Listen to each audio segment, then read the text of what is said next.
Today, on the Loki and Jabroni Show, we're going to take a softer side and talk about the sanctity of marriage and how wonderful it is to put... No, we're not doing any of that shit, let's be honest. We're going to talk about two things that we love, football and motorsports. We might throw some relationship in here. We might throw some PED in here. Hell, we might throw some actual bullshittery thrown down by a professional sports franchise. But the one thing that we always throw down is good old-fashioned alcohol-fueled brutality, the entertainment that you love, the Loki and Jabroni Show. I'm looking at a cranberry juice stacked up with a whiskey on my right and a cold beer to my left, and Eddie Folk is looking like he just won the lottery with his big-ass gimmick of beer.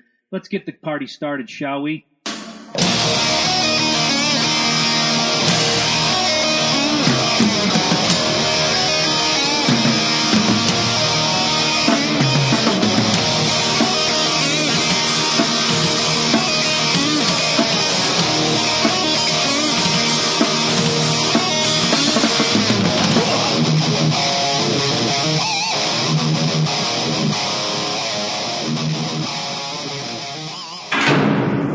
Okay, I gotta apologize. Fucking iCloud is backed up, my laptop. So right now you folks are not seeing the opening. You're seeing Loki hold his thumb up. Chris pulling out a gimmick. How you guys doing?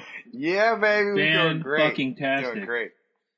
We're not on location, by the way. I was going to say, I didn't see any of that. All I saw was black. Shit. I saw black. I gotta change the That's scroll. true. I saw black. That would have been a great song. When I open up the door, that's a fact. You are just changing the lyrics as you go along, aren't you, my friend? Well, I always do that, man.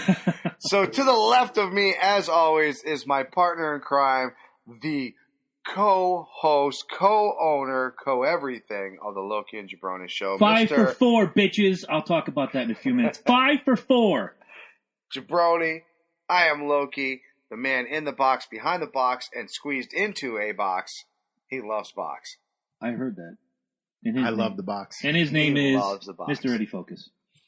How's everybody doing today? I'm fantastic. Great, man. We're doing great. I'm doing great. I know that. Great.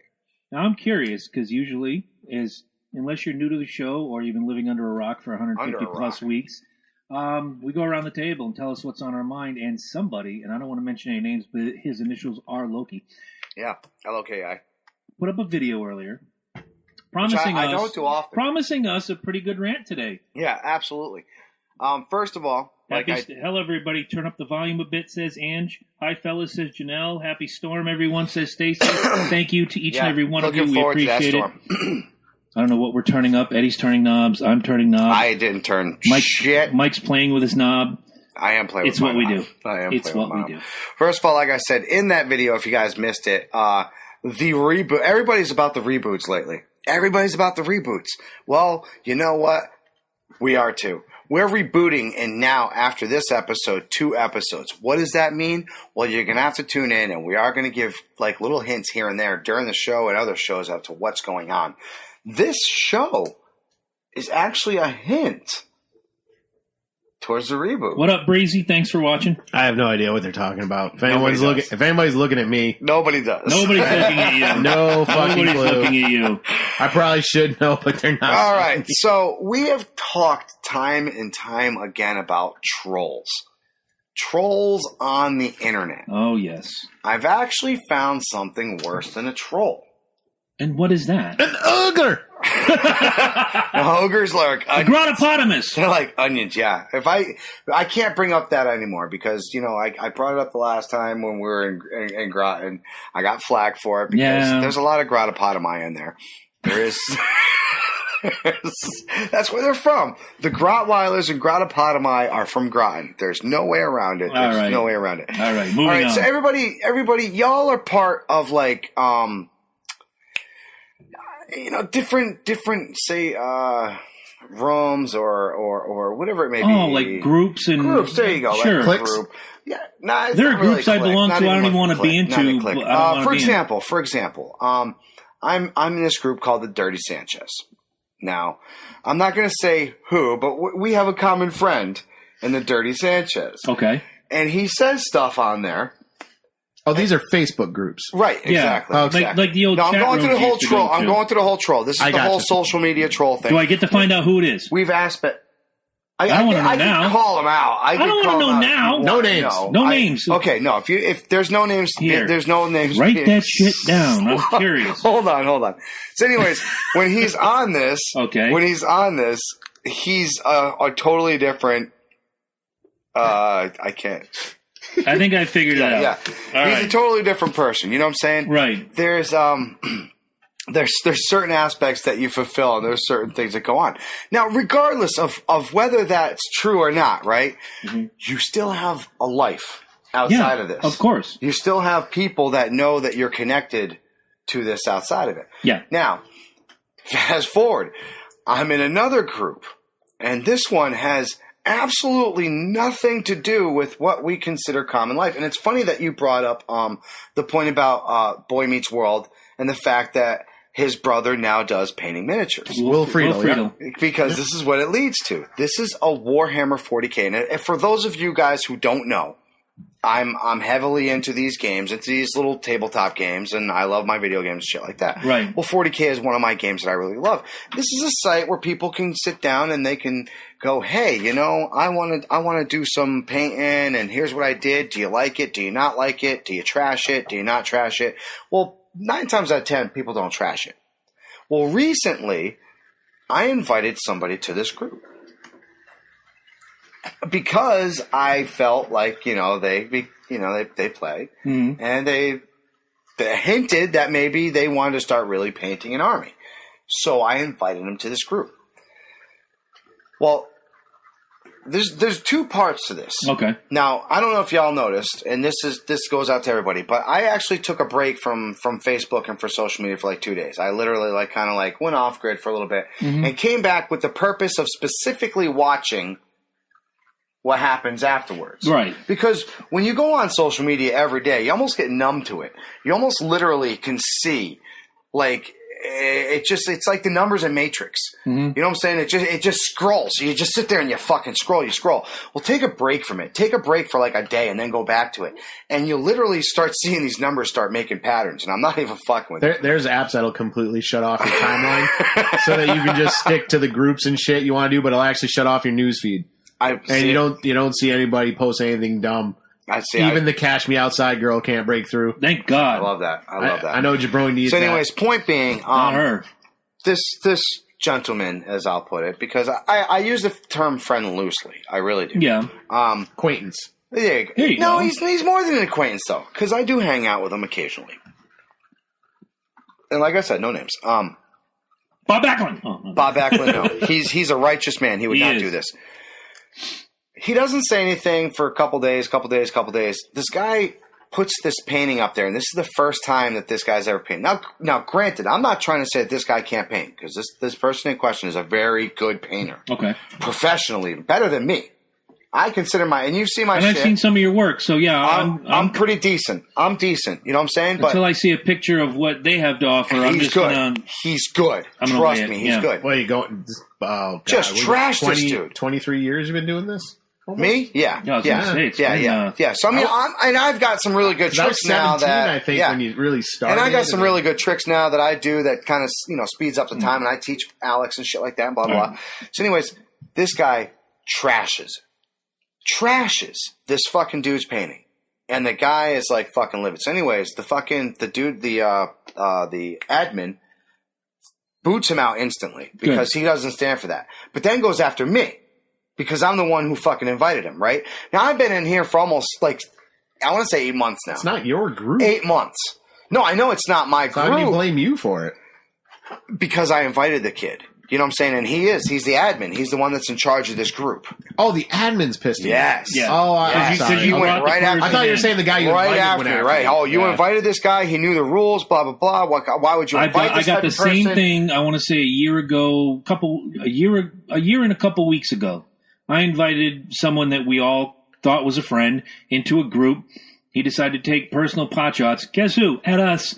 And the admin dropped the banhammer, 1, and then 2, sent me a message like, I know that is whatever your friend, don't do it again. make sure they're fucking salt of the earth before you bring them into my group. But I get it. I agree. Long story short, I got booted. I've had some great pictures in there. I've given some great advice to people. I've actually sat there and I did a video for them about airbrushing.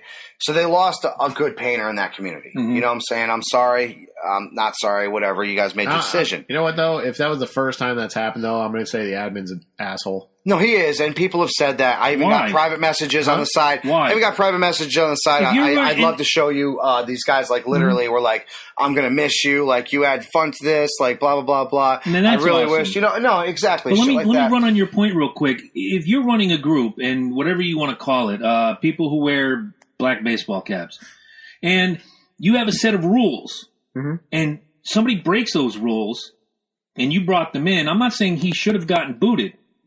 You boot the guy who's causing the trouble. But at the end of the day, one person sets the mark for what that group is, was, and always will be.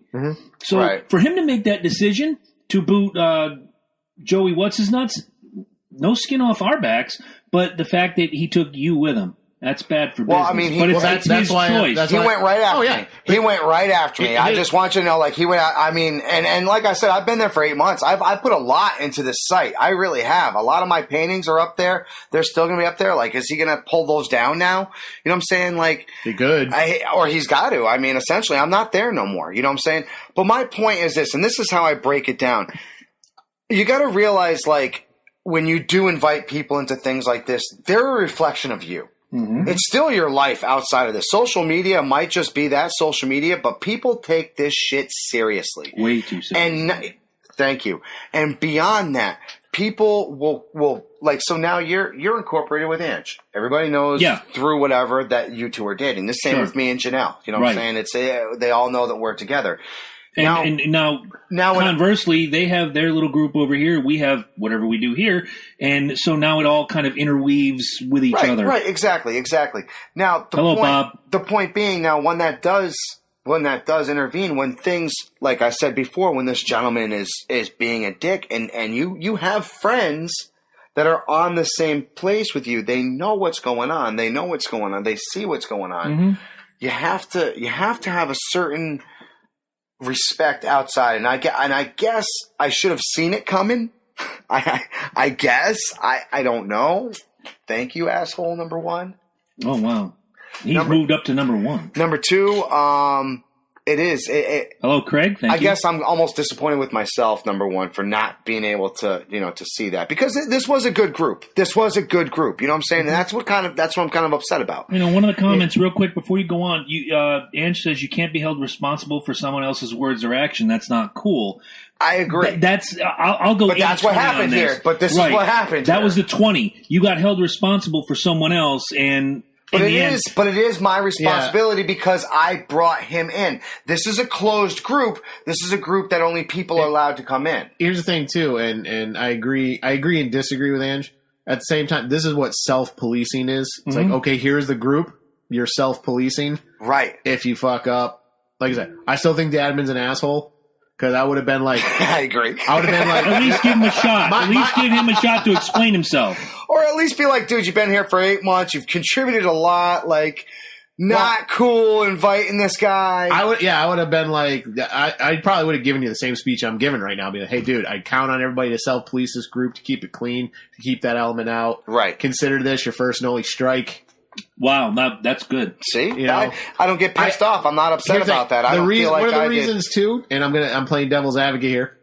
Well, of course you are. One of the reasons too that group is so good is probably because he's a dick like that. Maybe you're right. Yes. Because he has a zero tolerance for trolling. Yes. No, I'm going to ask a question, and you guys can answer it. I would like you to go first, and Ed, you can go second if you like.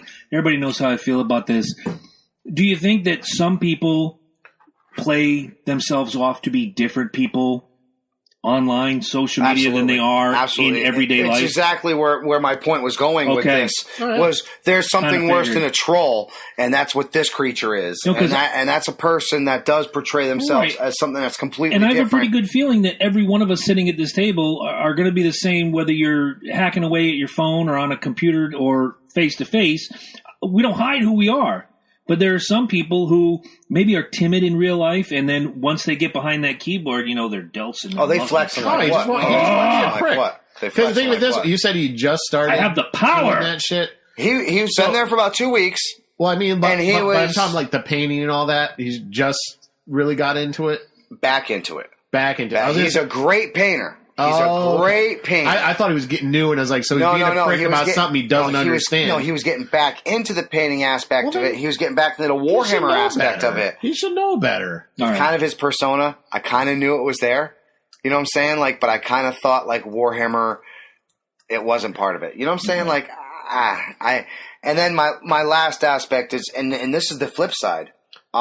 Social media can be such an aspect of these people that sit back and, they only like certain people's pictures, and then all of a sudden when these people get together with assholes, they're like, dude, I'm liking your picture this whole time. How'd you get with this asshole? And it's like, wow. No, that's you know what I'm saying? Yep. It's social media it's a spot for I think I know why he dropped out of the game and hadn't been in a while. There's a spot where assholes can completely, like you said, just flex their muscles, and there's a spot where cowards can sit back and just hit these buttons, hit the buttons, and then you go after them and be like, well, you didn't see me liking you. I liked all these pictures for 6 months and you never came at me, like. Whatever. But you're not offering any criticism. But when you do offer criticism, you're either booted or you're wrong or they attack you. Whether it's or it's looked at differently, right? Whether it's a coward, it's a coward behind his keyboard, or some asshole who thinks the world is flat, or whatever. Those are trolls. Mm-hmm. I don't know. You know what this guy reminds me of? The infamous Thoroughmancer. Yes. I have no idea what you're talking about. We invited a stranger to our group once. I think we talked about this before. Yeah, we invited a stranger to our gaming group once, and he seemed kind of odd.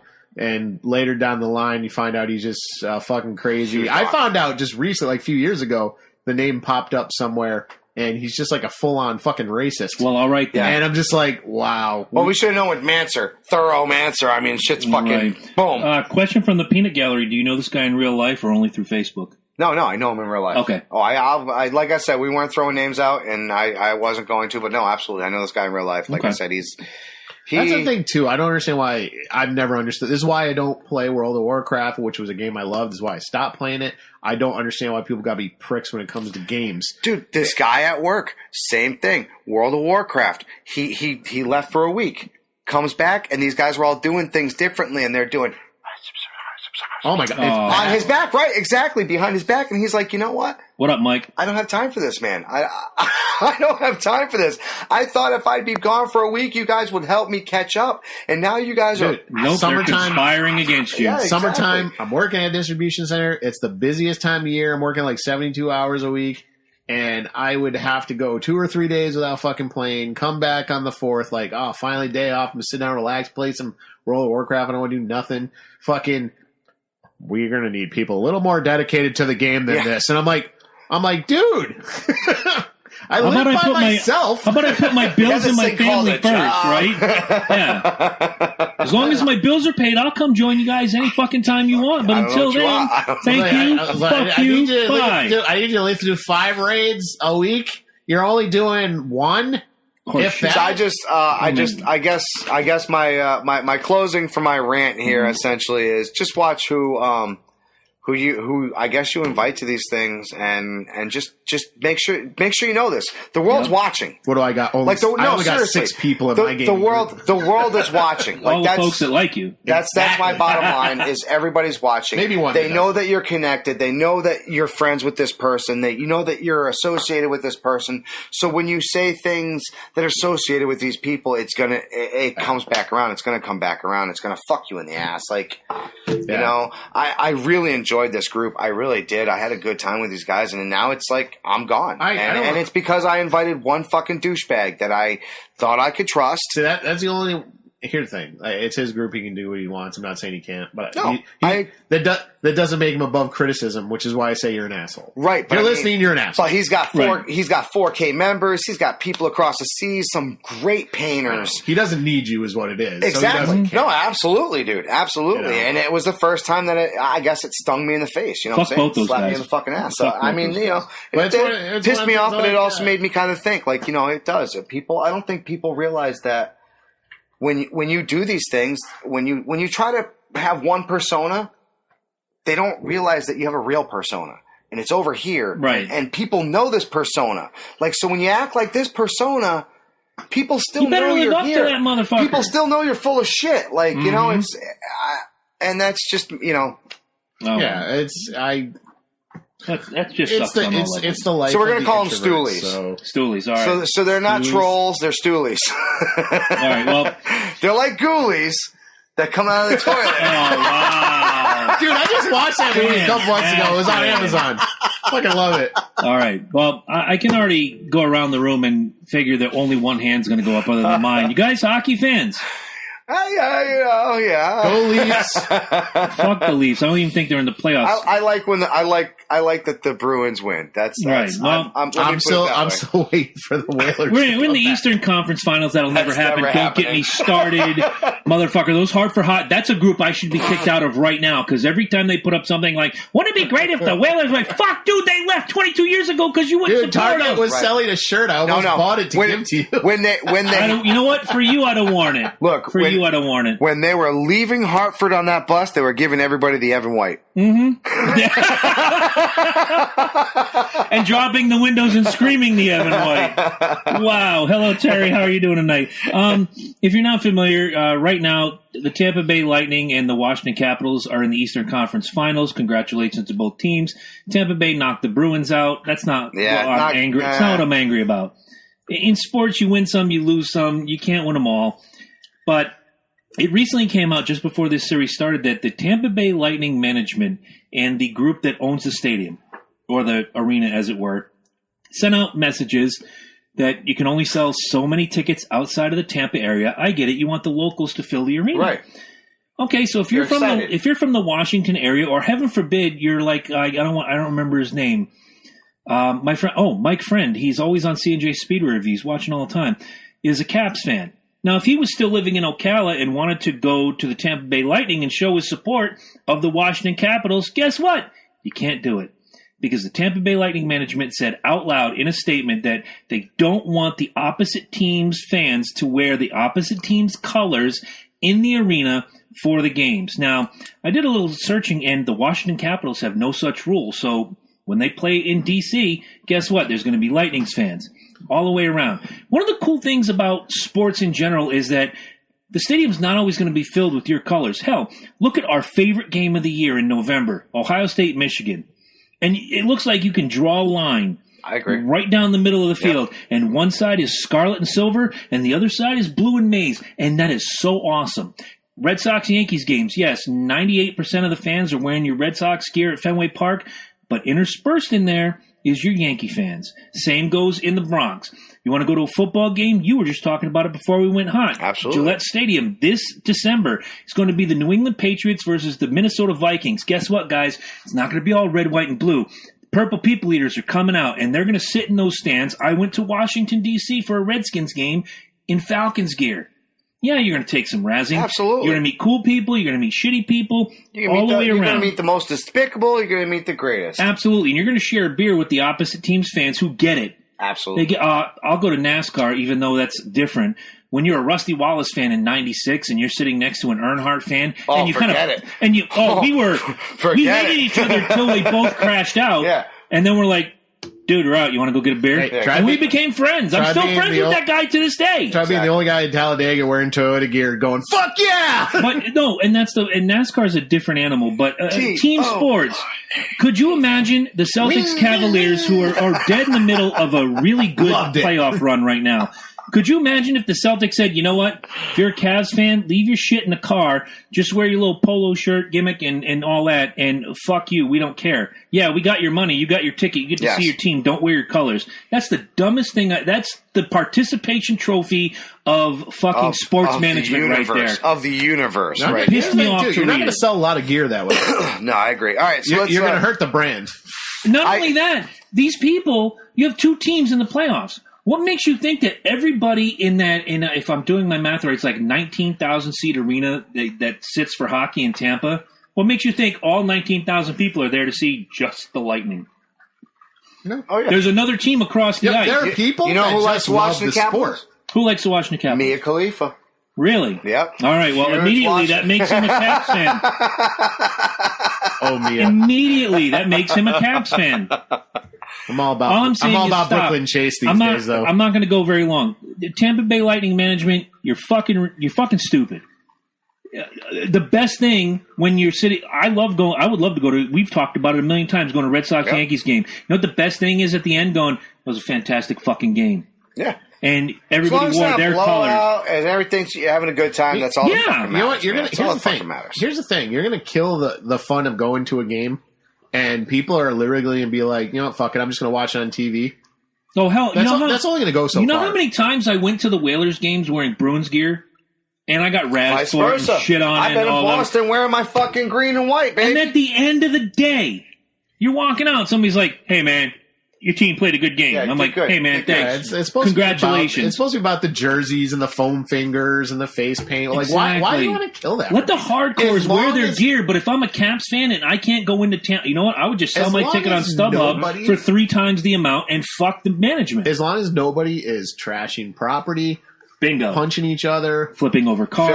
I was just going to say, being Philadelphia. I mean, like... Humping posts. The 3 of us have our teams. Being Vancouver.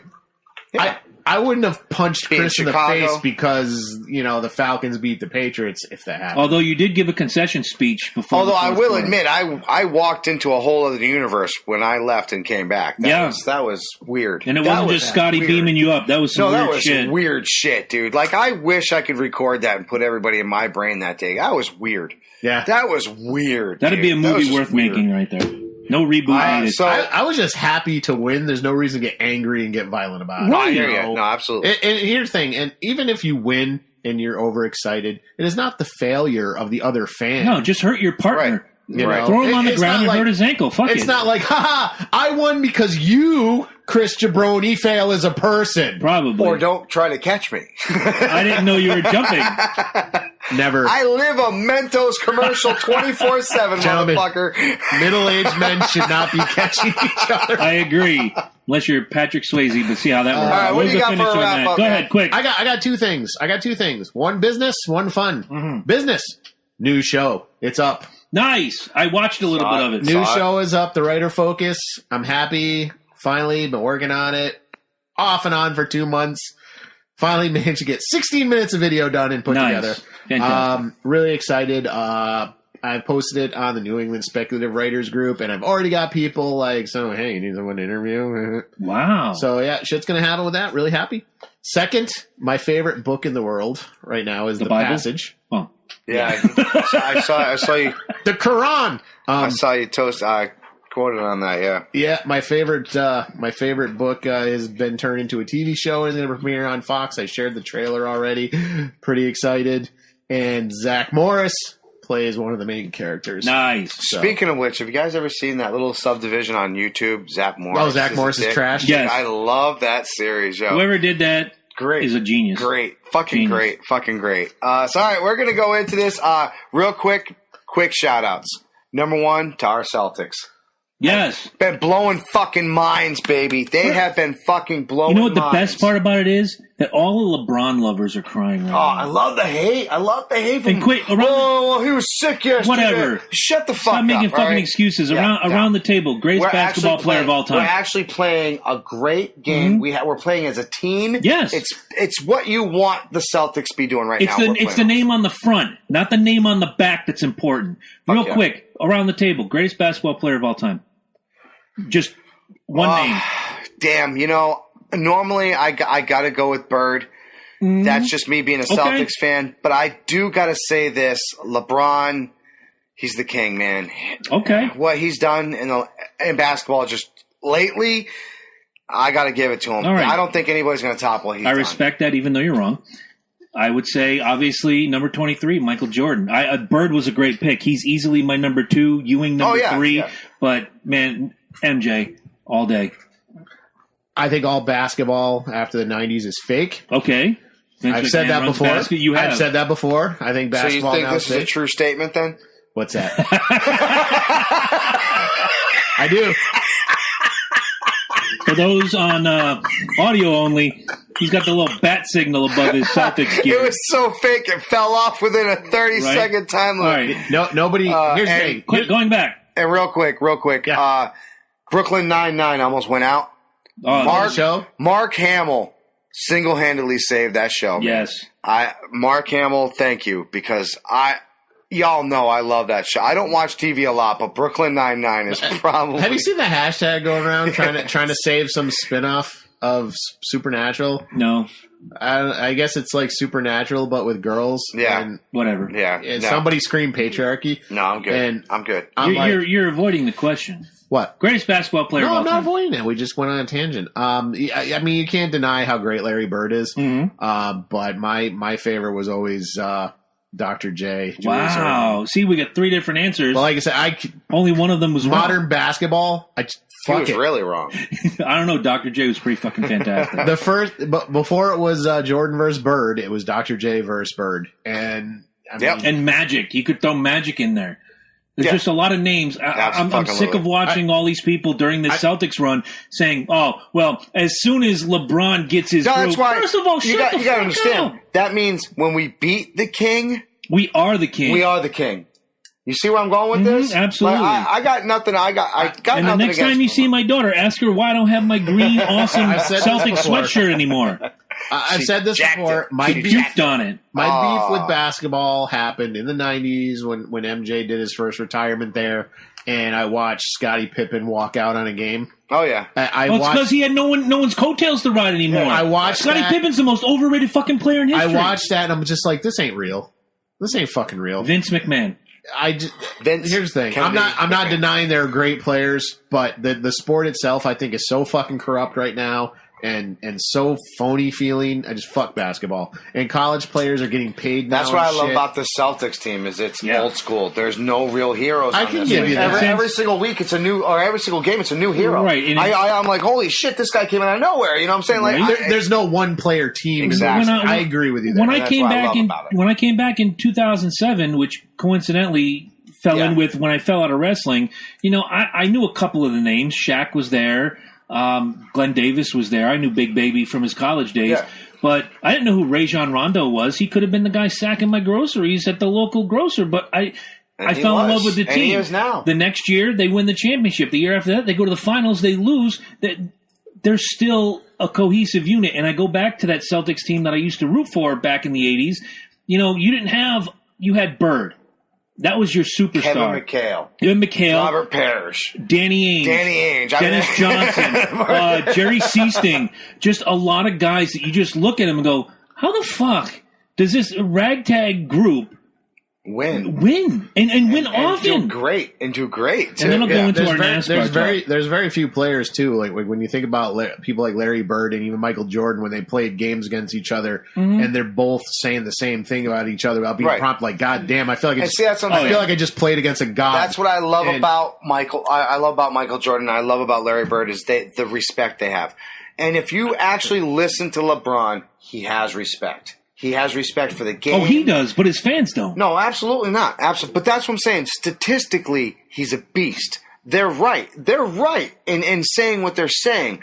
The problem is he's got millennials for fans, and they don't know how to do arguments properly. If it's him arguing with you, there are people I bet you he's going to have something for you. They're not going to say two teams are playing. They're going to say, oh, it's Celtics versus LeBron. Exactly. And right. I hate that shit. 1,000%. But the Bulls kind of got that way for a while. If you guys haven't been living under a rock for at least the last 6 months, my partner here has another show called CJ Speed Rave Review, which is on Wednesdays. Yes, I do. This next segment kind of ties into the fact that he's got a little knowledge 5 for 4, baby. 5 for 4. Motorsports speedway stuff. I'm so looking forward to This is what we're going to break down. The appreciation tour rolls on. How we do this is motorsports. We bring it up. Why is it only Americans have such a hard-on for motorsports? I can explain it. And I've been waiting. And Corey, if you ever watch this, I'm sorry that I'm pissing away a great topic for our show, but this guy came first, and whatever he says goes. It's 2 different audiences. It is, really. Exactly. I used to watch a lot of the IndyCar racing. You can actually follow that through and be like, your partner Loki had a really good idea, and I'm going to follow through on this. Absolutely. I've watched IndyCar racing. I've watched Baja racing. In our text message, I brought up the IndyCar, F1, and Baja. And I love that racing. I used to, every now and again, if there's nothing else on and I wanted a racing fix, I'd watch the NHRA because you knew you'd see John Force. You know, they go down that, I don't know how long it is, quarter mile, half mile at 300 plus miles an hour. Sometimes you see the car just obliterate and the guy just walks away. Oh, yeah. And it's amazing. And it's all great theater. I think the reason why, even around the world, why some of these racing circuits, F1, IndyCar, and let's not just let's not just take motorsports. Let's take everything out there, dude. There's speedboat. Yep. There's what is it?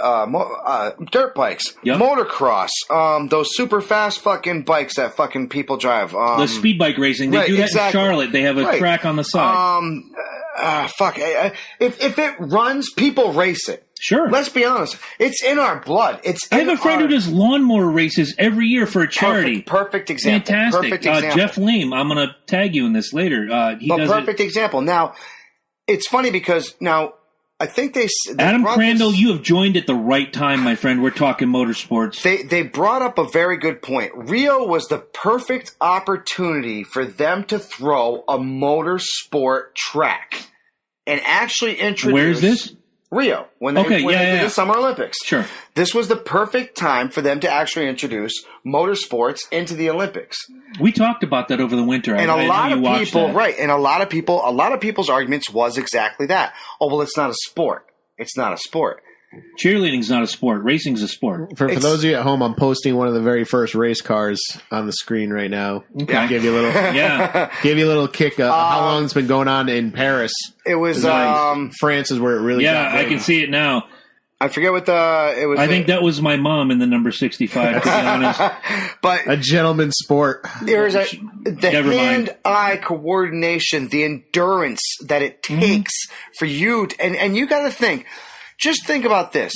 When you wake up sometimes at 6 o'clock in the morning and you're just trying to drive to work, right? I'm up earlier than this, dude. Yeah. And trust me when I tell you, trust me when I tell you, after about a half hour, you start going through that fatigue. I'm on the road for 50 minutes. Yeah.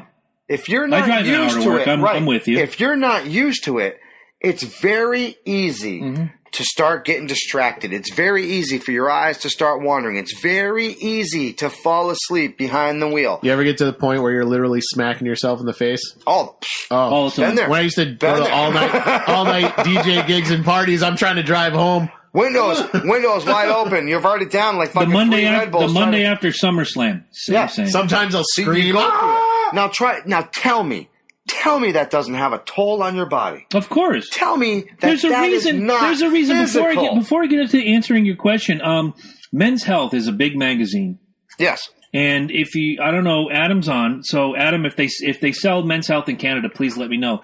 You know who made the cover like more times in 5 years than any other athlete? Carl Edwards, the former driver of the number 19 Gibbs Toyota. Carl Edwards is shredded. Kevin Harvick rolls with UFC fighters as part of his training. As much as I dislike him, Joey Logano goes out and does CrossFit. Yes. These guys, this is not your daddy's racing. And even going back to your granddaddy's racing, where you had a 270-pound guy named Jimmy Spencer getting in the car. They have to make the car lighter to transverse his weight. You're not having, big drunken fools getting in this car. These guys are fit as hell. You don't see a fat race car driver funny anymore. Funny cars. John Force is a big guy, but John Force is not fat. John Force is fit. But he's got to be able to control that. You are literally taking control of a vehicle that has so much horse. You couldn't fathom. Me and you or anybody watching right now could not step into that funny car and take control of that without putting it into a wall. Oh, absolutely. And severely fucking ourselves And that's one up. of my arguments to people who dislike motorsports. So tell me how that's right. Oh, well, they're just driving. Wait, I'm going to point to him. Fine. It's just driving in a circle. Hey, we're going to go out and drive fast and go left today. And I know he's fucking with me. But I'm going to say. Turn left. Left turn. Left turn. I know. Right twice. Right twice. Now 3 times. Yeah, I know. In case you missed CJ Speeder review. We've talked about it. Level 3. And you produced this shit. Killing me. Anyway, but I say, can you do it 500 times with no air conditioning? You're wearing a full bodysuit, a helmet. You don't have a rear view mirror. You're like cramped in for 500 laps in searing heat. And now you have to get in and out of, you go to the gas station, you're like, la, la, la, la. You have to get out in 14 seconds. Yeah. Those guys are athletes too. The crew is athletes. Oh, yeah. And the guys on the War Wagon. That's a whole other, Right. And that's a whole other aspect. The guys on the War Wagon, look, I may hate Jimmy Johnson in that 40-8 team, but Chad Knaus is a goddamn genius. Oh, that man can. That's all they do. That's all they do, man. I'm going to go back to your question. Why is NASCAR so popular? Rather than F1 or Indy, why do you not see it anywhere else but here? But you have. You've seen it you see it in Mexico. But we didn't get a chance to actually run it in Rio. Japan, they actually brought it up. I get it. But they brought it up. They said, "Look, can we make this an Olympic sport?" And America was all about it. Well, America was like, "Yes, please. We've been asking for this." The big problem is each of the governing bodies wants their style of racing. Which, when everybody would come over once a year and do the IROC races, which is the International Race of Champions, it's a 12 race tour. You bring the best drivers from all around the world. You throw them on different tracks, on F1 tracks, you throw them on NASCAR tracks, you throw them all over the world, and there's one champion. There's a reason why NASCAR guys win more than the other guys, is because of the training. Now, why isn't it more popular around the world? Why is F1 only drawing so much? NASCAR sells, much like WWE, they sell personalities. Right. You know, when you're watching a race, and Ed, I might challenge you, the All-Star races this Saturday, Dash for $1 million. One winner takes all. They sell personality. Now, in between, nobody wants to watch the pace laps after a caution. That's just fucking paint dry there. We want to see the drama in between. Here's a 90-second clip. We talked to Ricky Stenhouse Jr. just a little while ago, and you're selling his personality. Earlier, we got to go shopping with Joey Logano. Here's some gimmickry. The pre-race sells personality. The post-race sells personality. See, we as Americans, we eat that up. Of course. Those people, not so much. There's a reason why not so much. Products like Bush are on these cars. Right. These are all American This is stuff that we like. Average people. Hello, Matt Pistol. Let me ask you this. Sure. Now, recently, big names like Porsche, Ferrari have recently pulled out of F1 to start putting cars, and it's been going on since 2015, into Formula E racing. Now, for those of you who don't know what Formula E is, it's Formula Electronics. Right. So they are actually making electronic cars to race in this. Porsche's big into this right now, in case y'all don't know this. Right. This is a big name. Porsche is a huge German name.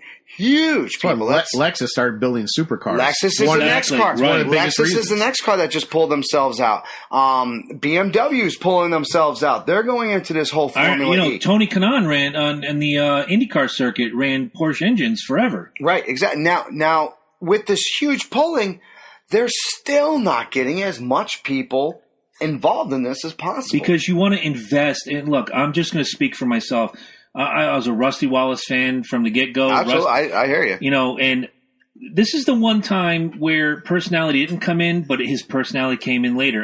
He won, man. He won. Right. When people, this is what I love about Rusty, and this is me personally. This is what I went through with him personally.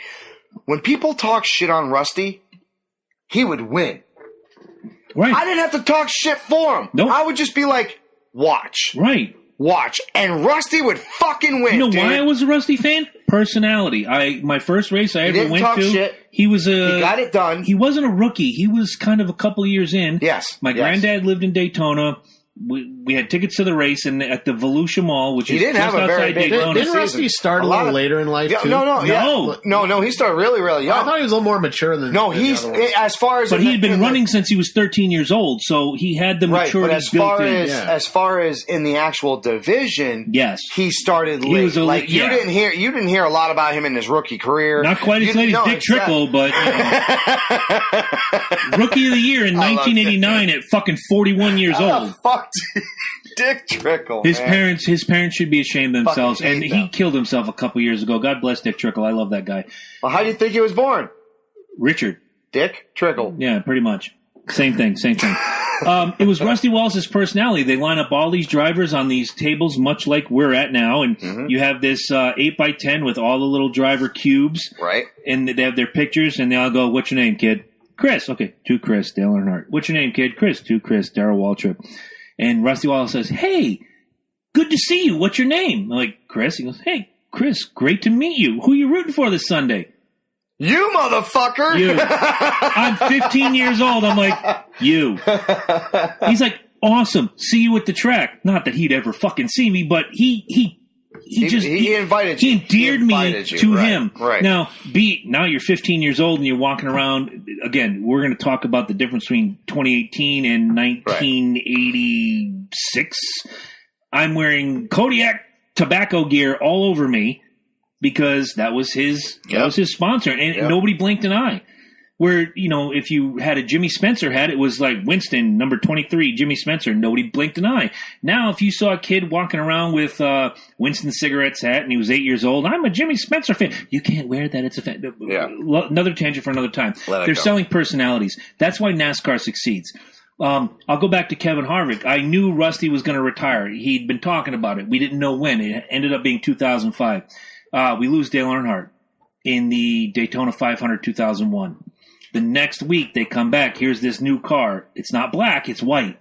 The white letters are not white anymore. They're black. It's like the negative image of the car. Big old 29 on the side. It's like, okay, they were grooming this kid because Earnhardt was looking to retire too. Here's the kid we were grooming 2 years early, but here he is, Kevin Harvick. And I remember sitting with my buddy and I elbowed him. I'm like, when Rusty retires, that's my guy. He's like, you haven't seen him run a lap. I don't care.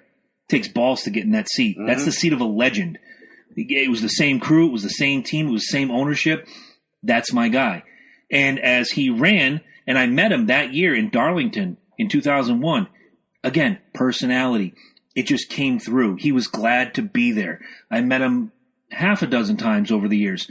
Personality. He's glad to be there. He's glad you wear his gear. Right. You're just not a number.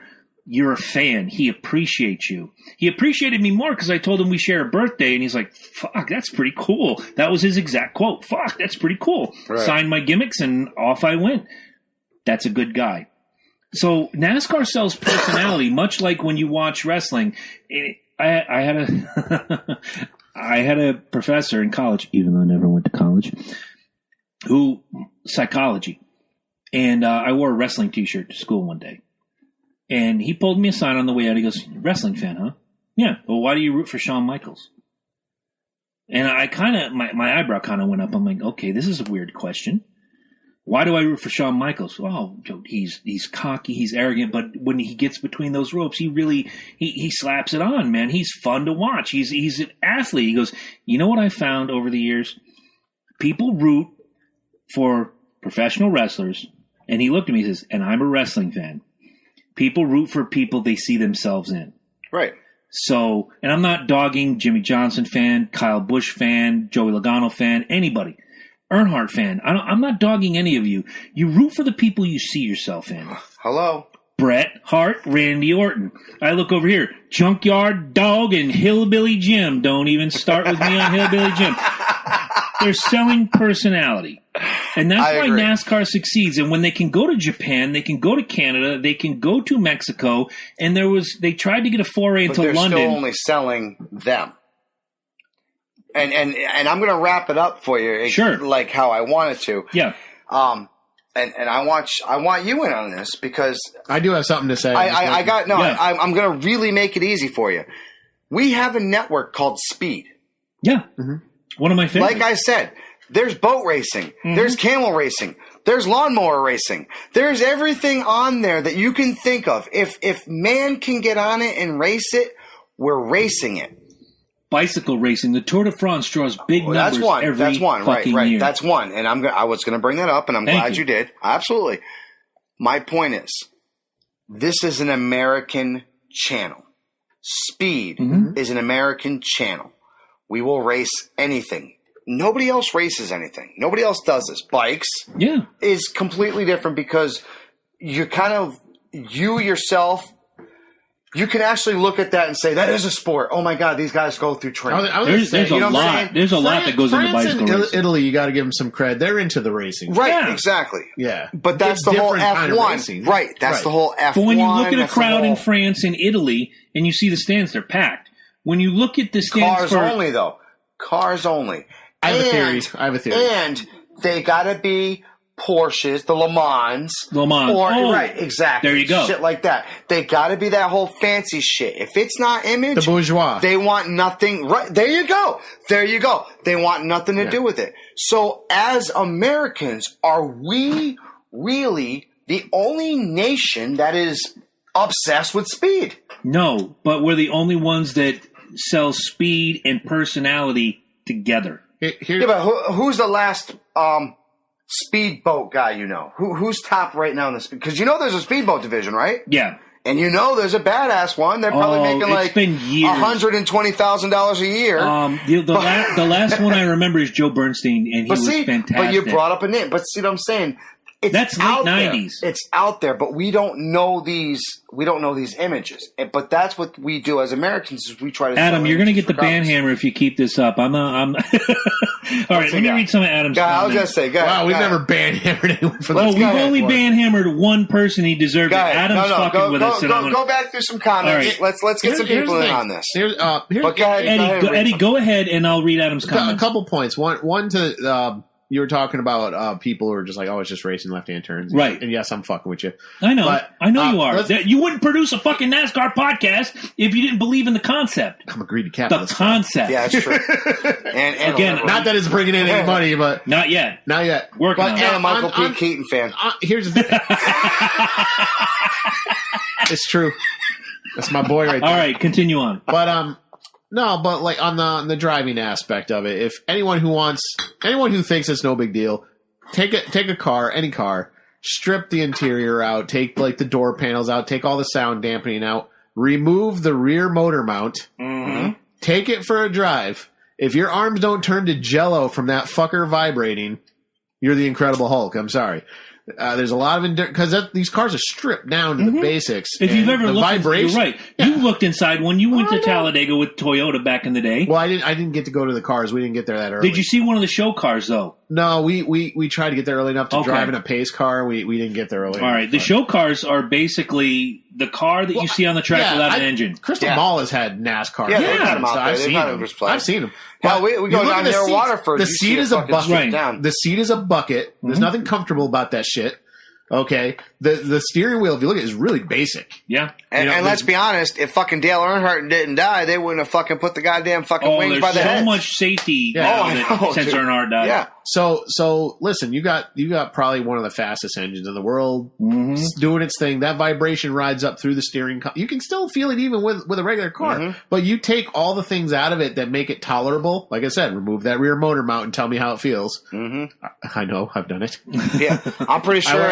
If you're like 35 and above, you've done it too. You probably had like a fucking Impala, that fucking blue. Yeah, the fucking Mitsubishi, the rear motor mounts broke all the time, and like the technician will be like, "Here, drive this, Ed." Like, I can't do it.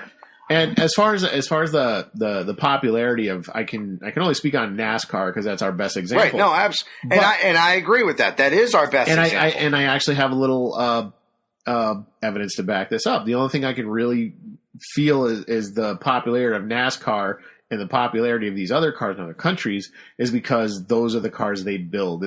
So we build the Chevy, which is why Ford. We brought Toyota into NASCAR. But that's my evidence. When Dodge was introduced and now they're gone. Dodge was an American-made car. They wanted to get in. Now they're a German company. They won a lot of races, and as soon as they outsourced, for one specific car, by the way, which one was it? Fuck. Stratus? No. No. Go ahead, hit him. I can't fucking remember. It was the Avenger. Yep. Out of all the cars that they made, the Avenger was the one that they wanted. But here's the thing, and the Toyota thing actually just kind of proves my theory, because you remember how they fought that, like, they don't want to bring it there, but they were like, this car is made in Kentucky. Exactly. Mm-hmm. This car is just as American. If they wanted to bring Subaru into NASCAR, people don't know one of the main Subaru plants in the entire world is in Lafayette, Indiana. Right, exactly. They build Camrys in Kentucky and ship them to Japan. Exactly. Yeah. The biggest Z manufacturer is right up there in fucking North Carolina. SIA is right in Lafayette, Indiana. Subarus are made here. If there's one thing about this country is we love takes speed. Pride. The speed, speed has always been there. Yep. Kids, you race with your friends and stuff. That's what I said. It's always been there. This is my whole point of this. This is an American thing. Speed is an American thing. We learned how to fly. Yeah.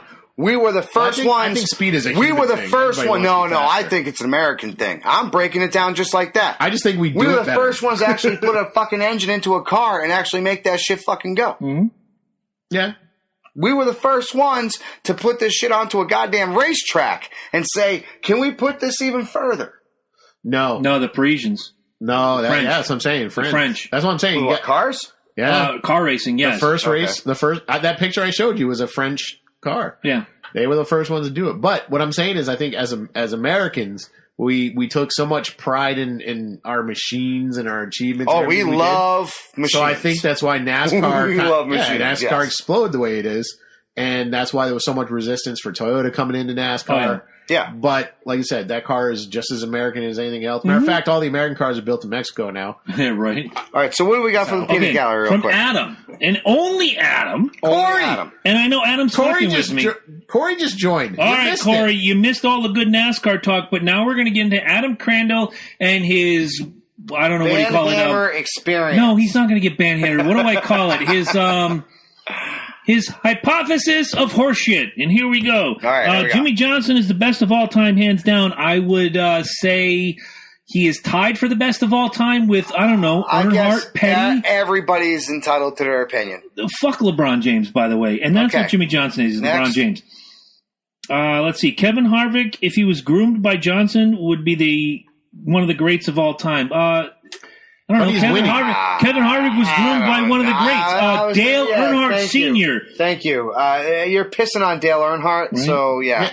Listen, I don't know much about racing. My point was going to be, didn't he take Dale Earnhardt's car? Like, Amen. I'm just like... Look, I don't take away from Jimmy Johnson. Look, and here's something that Adam misses, because Adam and I go back and forth, and we dick around with each other, and it's fun, playful shit until it gets to be not unplayful. It's never gotten to that point with Adam and I, but... Tonight's the day. No, today's not the day. I'm going to say, and you've heard me say it about baseball. You've heard me say it about football. Right. You're only as good as your last season. How was your last season? Wasn't great. That's kind of what I was saying. Right now, Harvick's winning. Harvick's winning. Exactly. Now, there's some people we're trying to let him get all of them. That was all of them. Oh, that was all. Then there are some people that will say, you're only as good as your last race. How was my last race? Well, 5 for 4, baby. You're 5 for 4. So I'd say pretty damn good. All right, so let's wrap this up. And let me ask you guys at home listening now. We're still on What's on Your Mind, aren't we? No, we're in the top. We're in the top. We're already in the first topic. Right. Let me ask you guys this. Do you feel like Americans are hooked on speed? The drug or the racing? No, the racing. Okay, because never mind. No, apparently we're hooked on heroin. That's true, unfortunately. I would say we're hooked on adrenaline for sure. And it is adrenaline. And I said it last week. I'll say it again. You know the best part about losing a fucking family member of heroin? You get the spoon back for cereal. Exactly. Yeah. You been to a live race? Yes. Okay, you've been to a live race, and I've been to the live race. Oh, Talladega's. That's my one and only race. I'm a short track guy, but Talladega's my bucket list. Crystal Burgers, gotta have them. What I'm saying is, Angela had never been to a race. She didn't understand why. Like, what is this? What is it about this you love? I'm like, when that green flag drops, you will get it. So we're doing the whole weekend. That first weekend, to feel that car. Oh yeah, by you. We went to Charlotte, and we sat in the I don't know what it is, the highfalutin gimmick booth, where You have your nice dinner and you drink your beer and the cars go by when you see Talladega Nights and that lady's going, oh, the vibrations. That's where we were sitting, in that booth right there. Yeah, we were pretty close in Talladega. Yeah, Saturday night the race gets rained out. We go on Sunday now. We're there in the day. It was supposed to be a night race, and when they dropped that green flag and 43 cars at nearly 200 miles an hour with 500 plus horsepower just rumble by, I just sat back like this and I waited. And here they come. They come zooming by, and you feel the wind and you feel the rumble. Exactly. You hear the sounds. Everything's shaking. You can smell the fuel burning. You can smell the rubber burning. And they completed that, they come by and she's like, that's awesome. I'm like, no, wait for it. Lap 2. Now they're getting up to speed. They come out of 4. They're going into the dogleg in Charlotte. And now here they come at full bore, still in a pack. Everything's rattling. Your teeth are rattling. Your ass is letting go. You're praying that you don't shit yourself. Everything. And she went, I get it now. That's all it takes. When you're seeing that camera shot from the top and it's following the car, you could be like, meh. But like if you're in a fixed position and that, like, it's kind of the same thing. Your eyes follow them, eyes follow them, eyes follow them. The minute they're directly in front of you, like I said, you see how fast they're whipping by. The speed, you don't comprehend the speed until they get to there. Not while you're following the car with your eyes. And it's funny is, I don't think you were there. I think it was just Brandon, me, and Brian. And it was the first time... Is this Brian Benoit? No, Brian, my brother. Thank God. Yeah, I know. This is the first time I actually ever saw... I know, it would be crazy. Stop talking shit on me. He's going to be jacked, too. Find out he's an MMA fighter, heavily tattooed.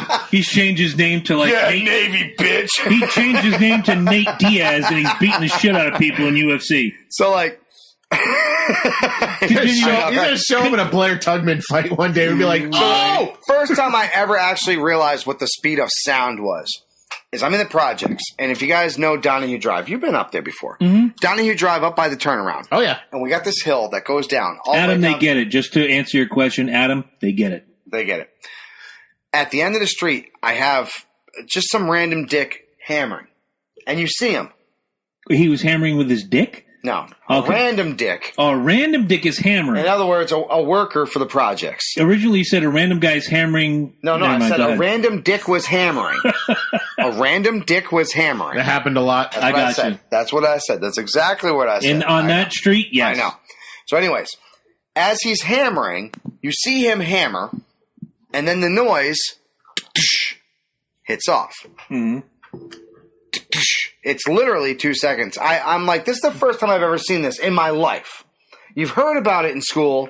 This is the first time I actually saw it. The way sound travels. Right, exactly. And I was like, holy shit. Now, fast forward a decade to my first NASCAR race. And you literally not only see how sound travels...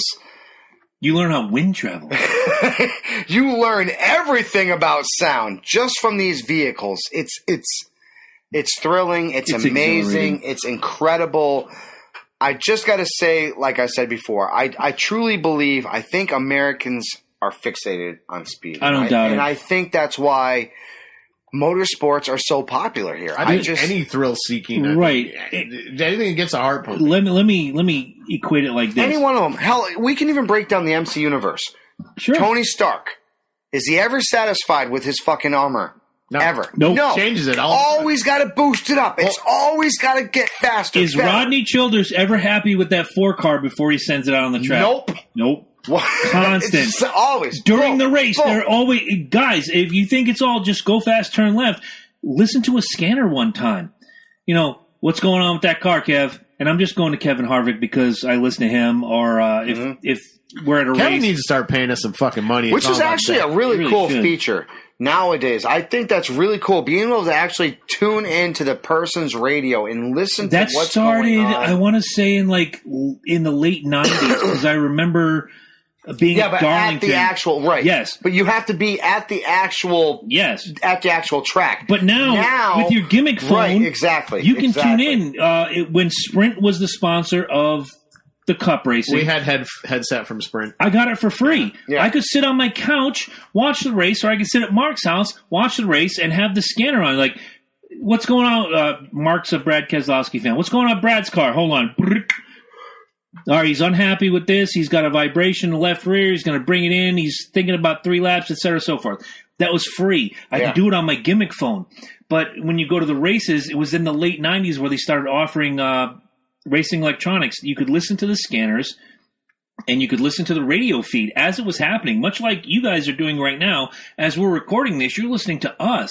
And when the mics go dark, you guys go dark, unfortunately. But when you're listening to MRN, they say, okay, this is MRN, the voice of NASCAR. The next thing you hear is, mics are off, and they start chattering with each other. You sit there and you listen to them talk about, I got to piss, I got to do this. Can someone get me coffee? Okay, 5 seconds till Mike's hot. You hear silence. I need to pit. No, we're eating ice cream. Then you hear, oh, yeah, well, Days of Thunder right there. We eating ice cream. Then you hear, what? Mics are hot. We're eating ice cream, Cole. Then you hear, mics are hot. Hey, we're back at Darlington for the Southern 500 and this and that, and this is you hear it as it happens, much like the scanner chatter. You hear it as it happens. And with the Sprint phone, I'm not going to pay $49.95 a year to listen to the scanner. I'm just not. But people do. They do. And it's because they know that we love the speed. But the more you know, the better it is. And I'll say this, and I'll close it out with this. I'm a huge Yankee fan. You know this. You know this. You're a huge Red Sox fan. I know this. He knows this. Do you watch all 162? Do I watch every single game? one? Do you watch every single absolutely game? Absolutely not. Okay, neither do I. Football season comes, we try to watch all 16 Have games. I been to more home games than you? This year, yes. Overall, it'd be a challenge. Overall, it'd be a challenge. I bet. I don't know. The whiskey's flowing, bro. No, I think I got that. Overall, it might be a challenge. I think I got you by 10 games easy. Give it maybe. We'll talk about it when we go dark. I'm just bringing the millennial into this. I'm just trying to be real right now. Right? Millennial man. No. I'm sure it'd be a challenge, but there was a year I went to 30 Yankee games in the dude, there was a my back was hurt. I had nothing to do. Before I left Salem, I was going to say, before I left Salem, dude, Brian was at my house almost every week. Hey, you ready to go? You ready to go? Like, that's awesome. And that was the year we won. That was the year we won. 2013. 2013. Okay. Yes. That was badass, dude. Oh, my God. Right after that, we started the fucking podcast. Year and a half later, yeah. Yes. Anyways. So anyways, I don't watch all 162. For all y'all motherfuckers out there, you could have beat me. Japan, they love that Tokyo Drift shit. See, you had a chance. You had a chance to fucking show us up. You didn't. Fuck you. XFL. Wait, I didn't finish my point. No, that was You're killing me. They can't come back. You don't watch all 162, do you? No, I don't. Football, we try to get all 16 in, and if we make the same here, and if we make the playoffs, 16's easy. 16's easy. That ain't shit. But if I don't catch every fucking cup race, I feel like I haven't done my service. That's 36 races. You haven't. There's been times with jobs and shit. I don't care. If you can't be there, you let your racer down, dude. That's why I don't watch NASCAR no more. Because if you can't be there for a race, you let your racer down, man. That's the truth. I think y'all taking it too seriously. No, that's the truth. No. Let me ask you this. I mean, you caught like at least what 40% of the races? When? Right now, this year. No, I've caught every single cup race this year. And you're what now?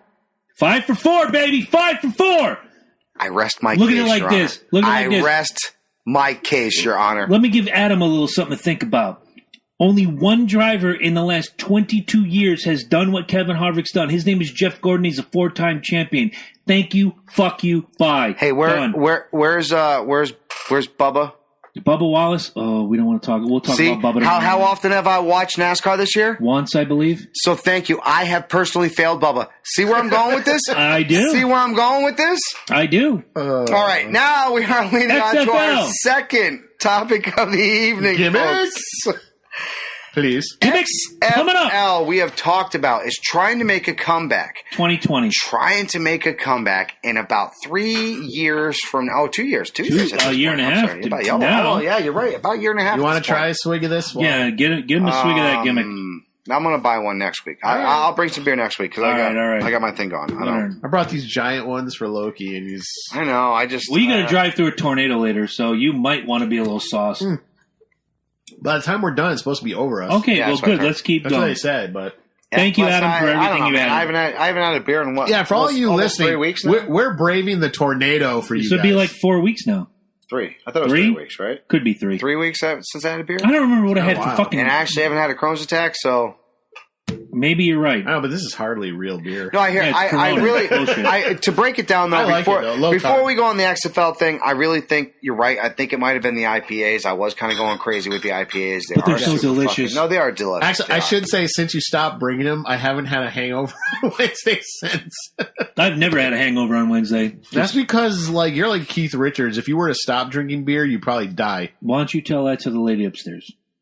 I think that was probably. I probably just did if she's listening. I think you don't want that point to be brought up. No.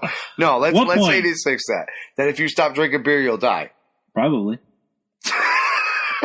I had a doctor's appointment years ago where the doctor told me, "How many beers do you drink in a day?" And at that point, it was just bad. It was real bad. And I was then... you hate telling your doctor that 2011, we're going to early 2014, January 2014. I'm saying, I don't know, I have about 5 or 6 a day.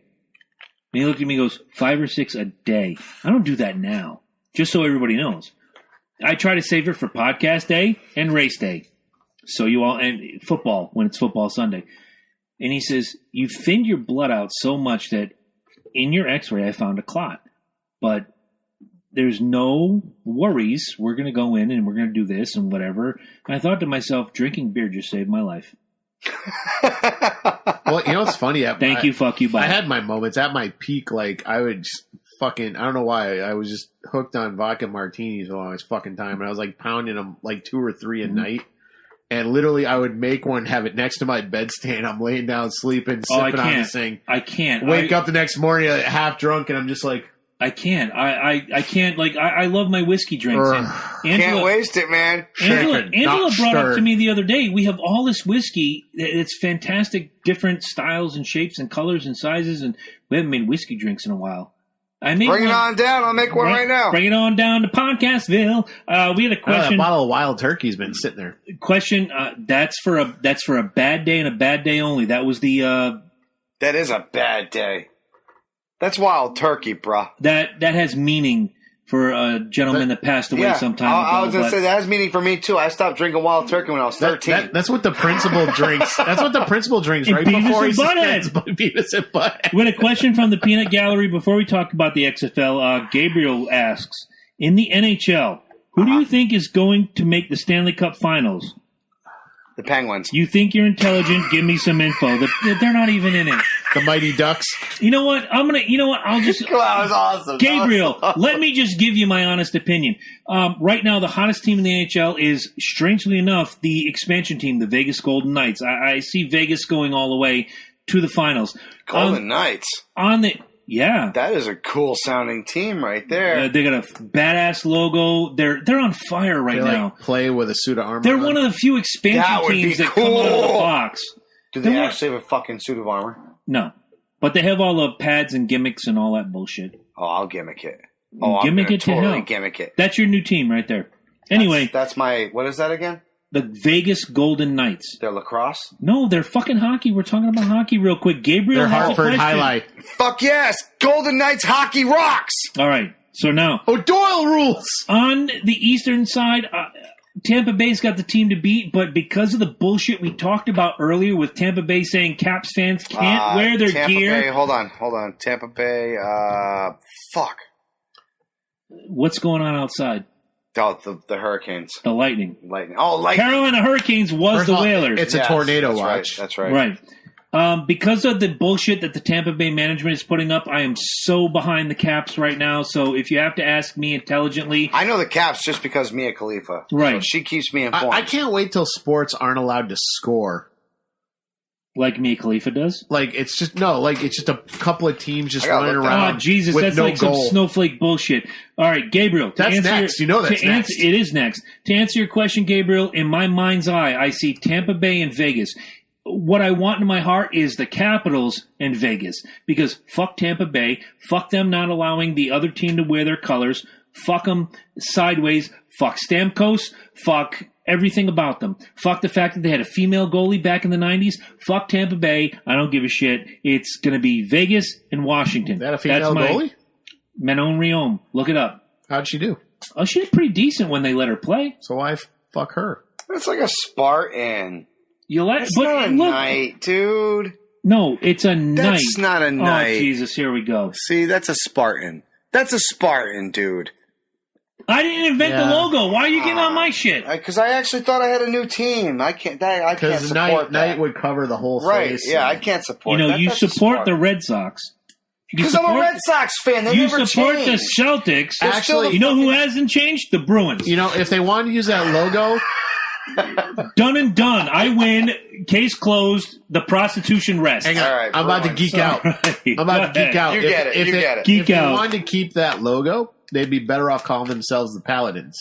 Ooh, I'll go with that. See, I'll go with that. Because Paladin is not quite a knight. Right, exactly. They're certainly not a beats knight. the shit out of They're not a knight. You're certainly right. beats the shit out of the Pelicans. Fuck All right, New so I am Orleans. officially a Bruins fan. Thank you. I can't wait to see him in black and gold. I'm a No. fucking Whalers fan, dude.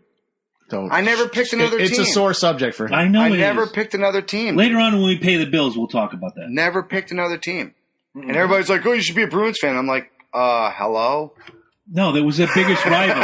If he was to go anywhere, and I give him credit for not going this way, he'd have been Rangers or Islanders. Oh, God. Oh, fuck Exactly. no. 94 was your swan song. That's it. A team needs to earn its fans.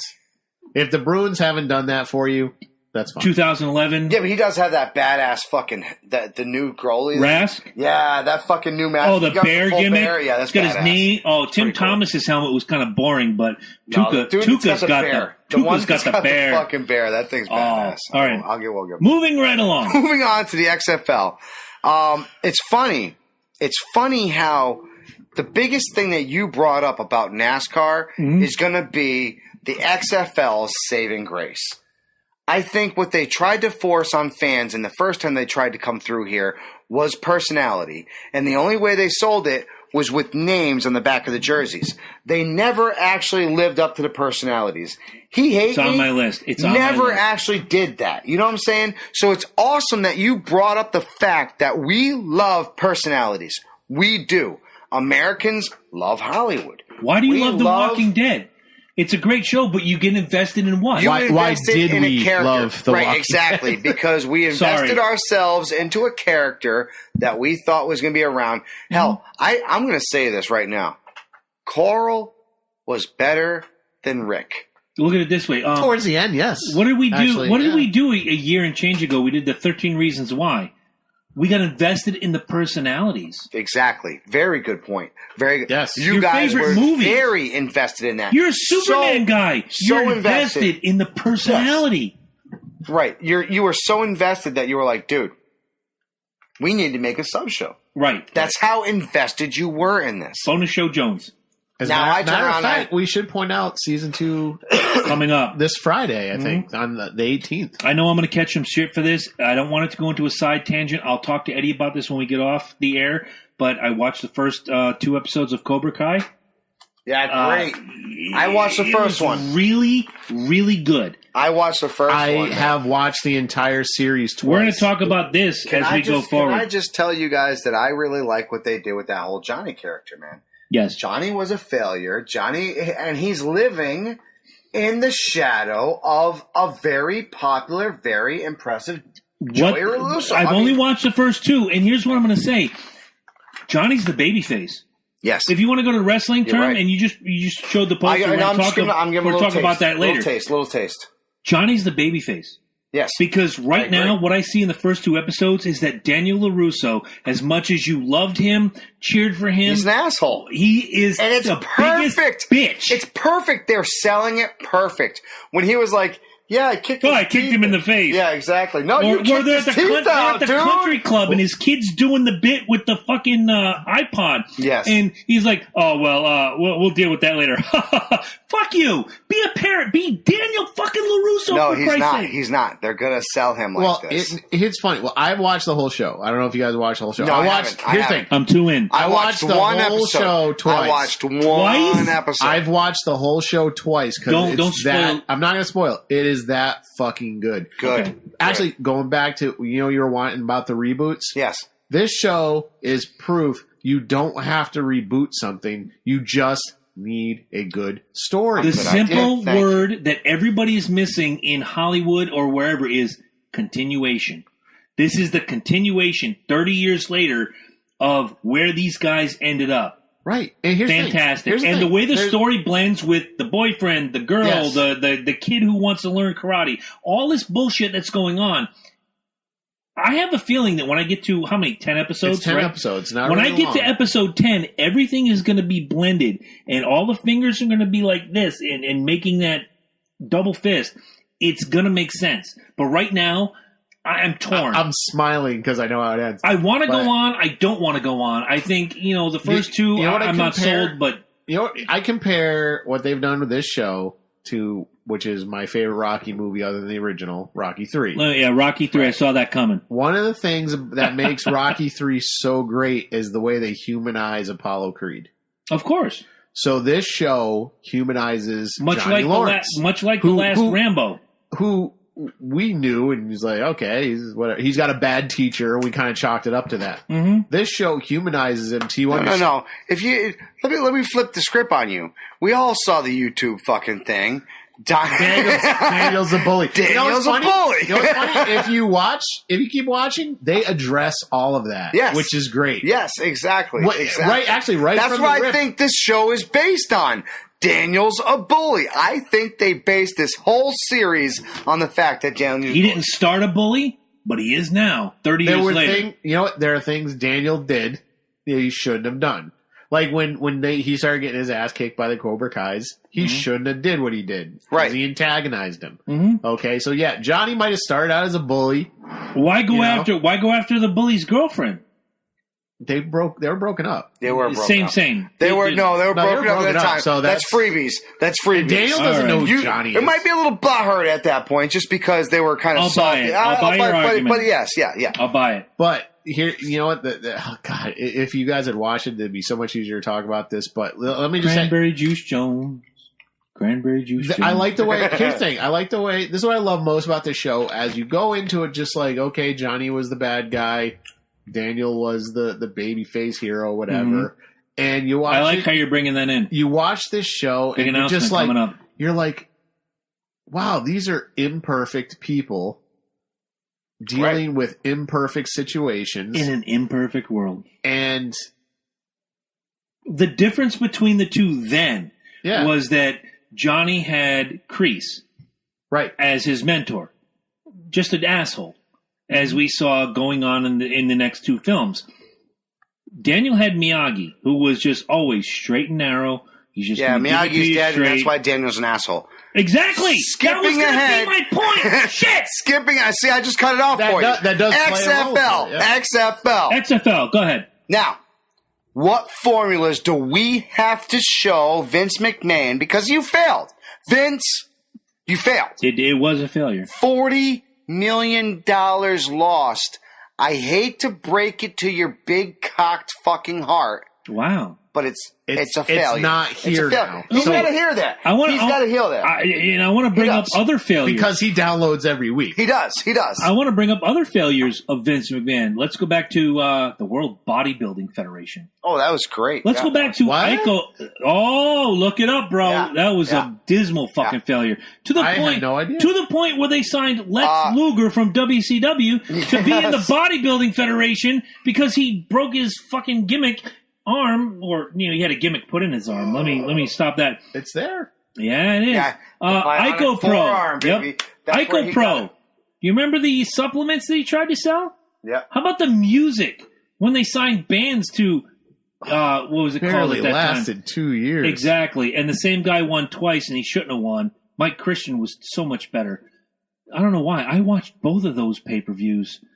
There's $50 I'll never get back. But how about... But Vince will never admit failure. Right. The movies. First I don't agree because I watched that Andre documentary. Well, that wasn't him. That was HBO. I was going to say, yeah, that's not Vince. Let's go to the movie. Marine 1. The Marine 1 was decent. Marine 2. 12 rounds. Marine 3. Marine 4. Aren't they producing Marine 5 Number right now? 6 right now. It's 6 right now. With the Shawn Miz. Michaels and what's her nuts? Rusev's wife. Thank you. Yeah. Anyway, the horror movies aren't bad. That's where you're going. No, they're not. But why they're succeeding now is because they're going straight to video. Are you serious?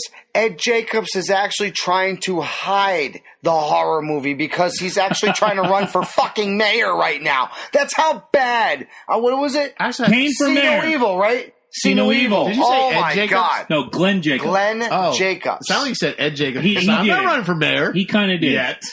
Yet. Glenn Jacobs. What they're doing now that is a plus is they're going straight to video, which means that the average wrestling fan is going out and buying these DVDs, and they're going to make money. You make a DVD, it costs like $1.50 to make.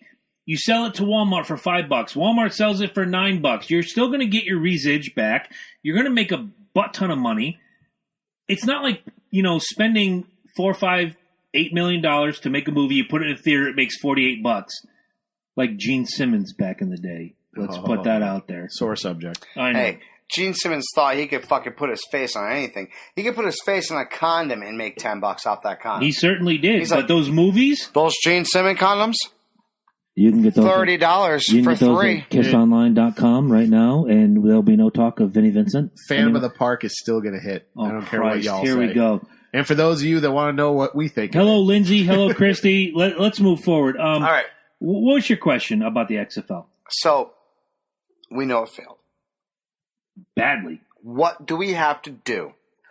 What do we have to tell Vince McMahon has to happen to make the XFL work? Because you know what? No holds barred. I'm not going to lie. I want the XFL to work. Of course I do. I do.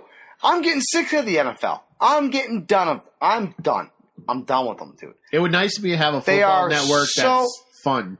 Can I? All right. I have never actually thought about this whole football games being fixed until this year. Why? A lot of people brought up a very good point. I thought it would be really cool if the fucking Vikings actually won and actually got to play in their home stadium. Holy shit, would that not be fucking badass? I wanted to see it. No team, including the Patriots, has done this yet. In the NFL, never. Never. Why? Well, we talked about the locations are predetermined. Back then, not only is it predetermined, let me rewind this monetarial for you, and this is what I recently heard. Monetarial? Yes. Is that a new word? It's not. It's been around. Okay. Monetarily. Wow. Cutting beer and already he's using big words. Right. Yes. It's like a $2 word right here. I'm going back to the martinis, bro. Thank you. No. Whiskey. Go with whiskey. Monetarial. Dude, I'm the vodka guy. So anyways, if you win the Super Bowl and your home is where the Super Bowl is to be played, where is all your fans? Home. Right? Watching on TV. Guess what they're doing? Just like you said. Watching on TV. Even if they go to the game, where are they staying?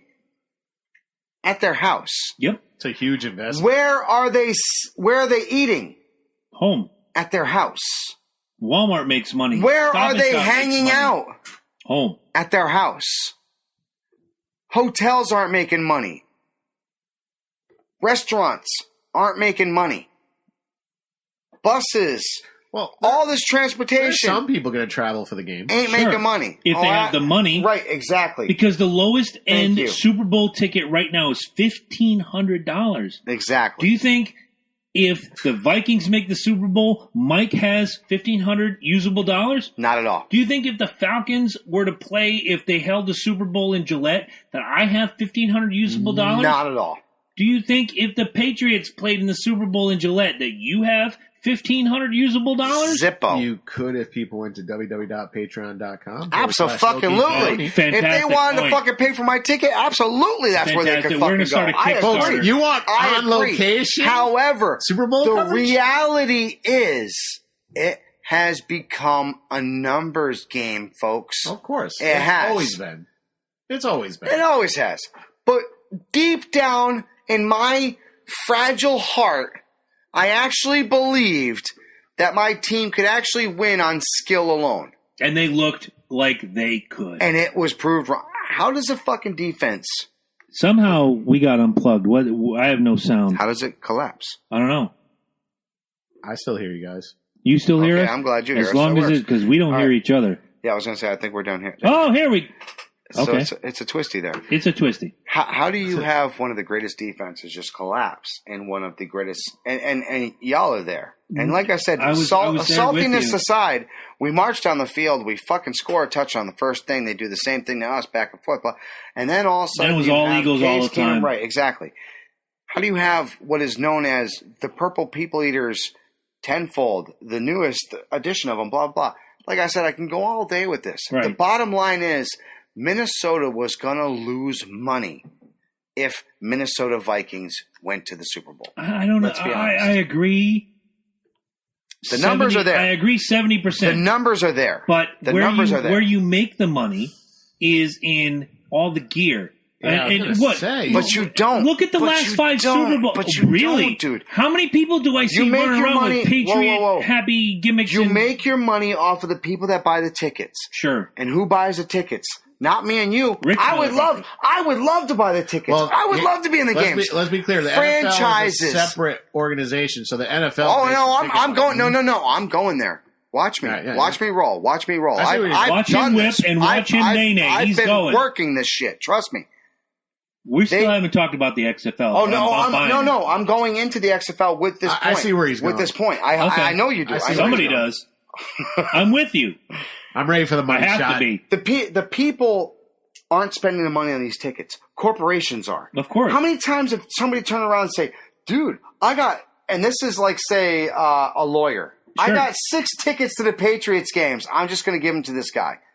The reason why is because they put the money into this. We can't put the money into Here's the difference between the NFL. There's no way we can put this money into this. Here's the difference between the NFL and other sports. In 98, when the Yankees went to the World Series against San Diego, I scored Game 6 tickets. Right. Never got to go because it was over in 4. I got my money back, but I scored tickets. They were decently priced. They were a little bit larger than what I would have spent at that time, but I scored the tickets. Game 6. Yeah. There was a high possibility that you weren't going to Game 6. So can I tell you this? Can I ask you this? It's a 7-game series. Right. Can I ask you this?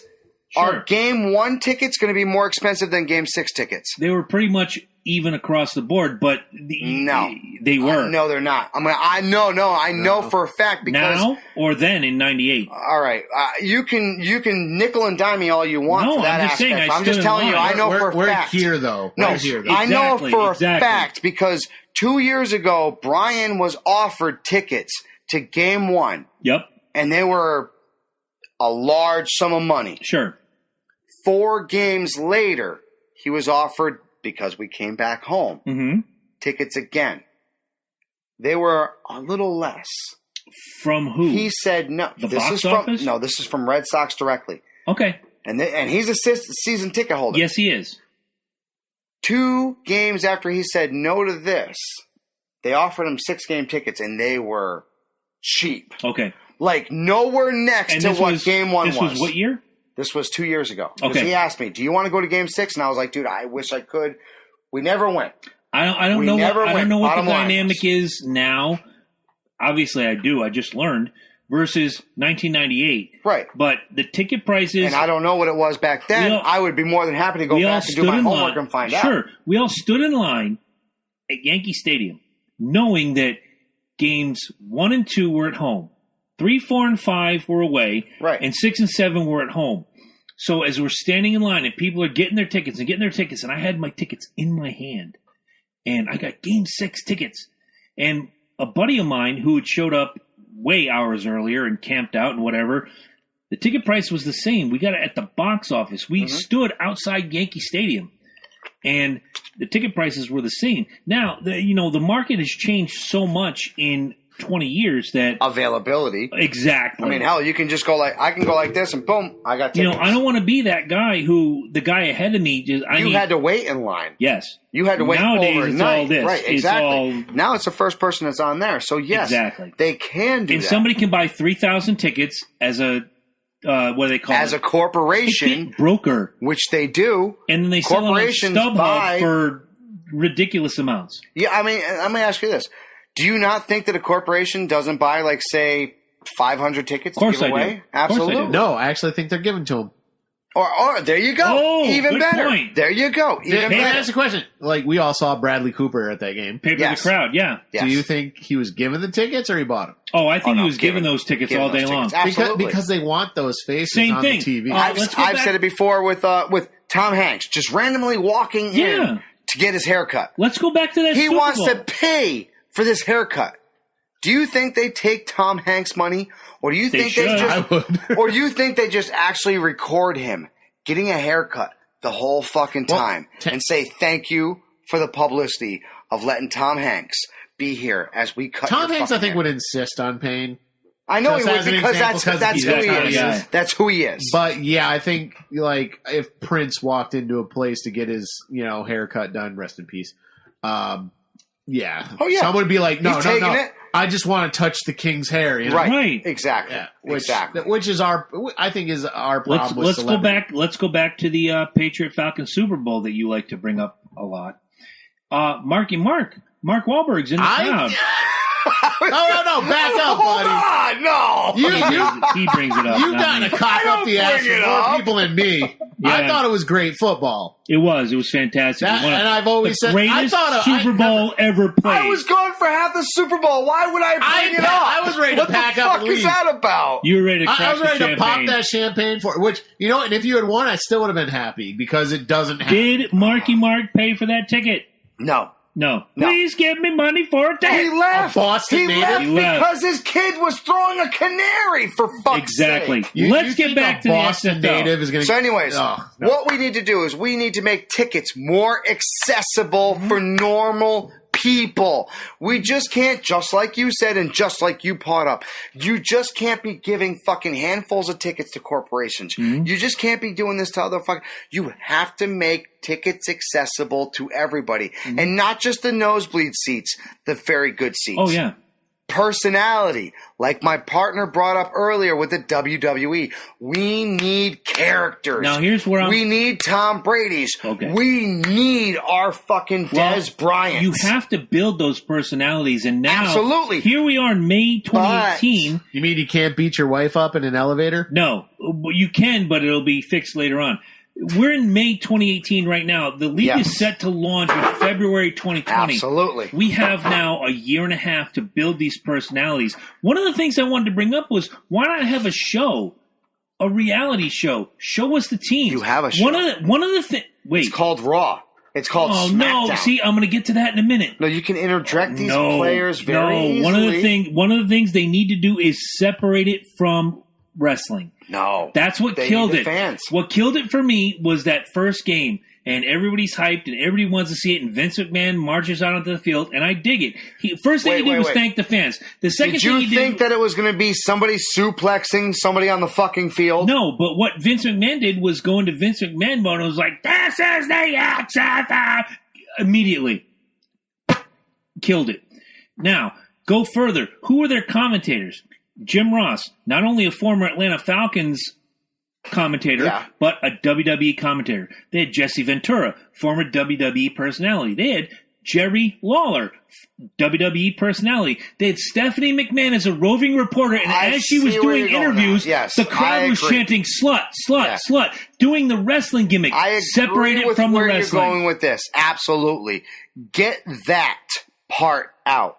When he was trying to force feed us the wrestling, absolutely. But if you use a stage that is already established, aka wrestling, and start introducing your football players through this, commercials. Just like you Commercials, said, fantastic. little mini training camps where you get to know the team. Where they're just, instead of doing a commercial, you see this. Hey, this is I don't know if they're going to bring back the team names. We haven't talked about that. I don't even know if they are. Even know. I don't even know. But say if they bring back the Demons. This is the Las Vegas Demons. San Francisco, baby. San Francisco Demons. We're doing this and we're doing this and we're doing this. It was a Las Vegas Outlaws. That's what it was. Yes. Good call. We're doing this. Hello, we're doing Jason. this. And Hello, you literally break down the teams. We get to see the teams. We get to feel the teams. We get to feel what now you're emotionally invested a year and a half from now going forward. HBO does the gimmick with Hard Knocks. They take a team. You get 9 weeks. You watch the Buccaneers, the Vikings, the Falcons, the Patriots, etc. Well, no. Our teams haven't done that yet because we don't need the fans. Ours did, but I don't know why the Falcons were on Hard Knocks. But it was were great. you? It was What it was season? fantastic. About 3 years ago. Oh wow. But it was great. You know, not that I'm not already emotionally invested in Atlanta, but I got to learn who they were, as if I didn't know who Matt Ryan was. I was going to say Twitter. You get to see that pretty religiously now. But Twitter again, give us a reason to be emotionally invested in the XFL. What we need. Absolutely. Stay away from the wrestling side because one of the things that I'll agree with tickets. And I'll get to that in a second. One of the things that killed me was that. I'm watching a lot. You brought up the Las Vegas Outlaws. It was the Las Vegas Outlaws against the Los Angeles Extreme. And before the game even started, on their big screen at that stadium was The Rock. Because and he's doing The Rock promo. You got to understand. But that was what they knew. Vince McMahon was. I think he's learned a lot since then. I hope really so. do. I think $40 million. Exactly. Fair, but you're trying to go into legitimacy. He's trying to get people. No, I agree. And you can't do it. So we have to lose wrestling. Yes, absolutely, out the window. I don't want to see Roman fucking Reigns or John Cena within 50 fucking miles of an XFL stadium. Absolutely, done. I agree. We have to get rid of wrestling. We need cheaper tickets. Not cheaper, affordable. Cheap and affordable are two different things. Right. I guarantee when it starts, though. How about this? Low. How about this? I won't disagree. Let me say this: affordable venues make me want to come back with my family. Exactly, and that's where we'll Are go you back. seeing me with? I say this. With my family, not just myself, not just my date. I'm talking about bringing 4 people with me. That is 4 hot dogs, 4 drinks, 4 fucking fries, 4 fucking sundaes, 4 fucking beers for me and my fucking significant others because we need to just to down because we're with our fucking kids. Let's keep it real. You want the kids to go home, tell their friends, I went to an XFL game and it was fucking amazing. And it was amazing. That family goes because their kids want to go to an XFL Let's go back game. to the NASCAR point real quick. If you have a kid 14 or under, if you go for the weekend, you've already got the hotel, you've already got everything else. For the truck race and the Xfinity race, under 14, those kids get in for free. NASCAR is doing it right. And for the Cup race, it's significantly lower. So if you pay, Mike, $65 to go see NASCAR in New Hampshire. Which is decent. That's a good price. It is. The kids are paying. I ain't gonna lie. You know what I paid for my last NFL ticket? $200 and change. It was close, $175. Okay. And that was 3 tickets. So for 3 tickets at $175. If Angela and I pay $65 each to go see a NASCAR race, the Cup race, the Monster Energy Cup race, the kids pay $20. NASCAR is understanding that family is what this is. It's a family sport. Yes, you're all wearing different fucking colors because that's how NASCAR is. But if you go to a football game and you all go in wearing Viking gear or Patriot gear or Falcon gear or Dolphins gear or what have you, it's the same $185 to sit wherever. It's garbage. I like where you're going with this. Make it affordable. Cheap is different. Make it affordable. Right, exactly. And you can go, the Atlanta Falcons are really setting the pace right now for the whole NFL by, the ticket prices may not be the greatest, but when you get in, hot dogs are $2. Beers are $4. I like that. Arthur Blank has got it right. That's what I'm talking about. That's affordable. You paid your money. That's what we're leading towards. You paid your money in September for an October game. Right. Now you built up the money when you go in. Oh, I want a hot dog. $2. Oh, honey, can you go get me a beer? $4. Hey, can I get a burger? $3.50. Arthur Blank got it right, and the whole NFL is hating him right now that's how for you doing do it. so. Can No, Vince that's how you do it. McMahon That's how you do it. or Alpha Entertainment, who is basically, exactly. can they do this? I hope Right. so. Affordable. Make my venues affordable. Another one. Go. Make me want to love my team. If we have a New England team, I'd love them to put a team out here. I'm just saying, why am I going to want to be a San Francisco Demons fan? Make me want to love my local team. And how do you do that? You introduce your players to us. Basically, you have signings. You have meet and greets. You want to charge whatever. I didn't even say you charge. At this point, you want Make it to free. be right. You want to be ambassadors. You want to have people come meet the Boston. Here, I'm just going to throw this out here. Come meet the Boston Colonials. There you go.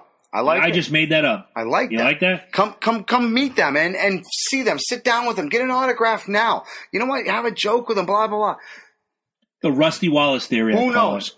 Who knows? They could be the XFL champions at the end of the year. Yeah. And at the beginning of the year, you had the luxury of meeting them. Mm-hmm. You know what I'm saying? Hey, you're emotionally invested. I'm a numbers guy sometimes, and just to bring, because you brought up a point about ticket prices with NASCAR and ticket price with NFL. Mm-hmm.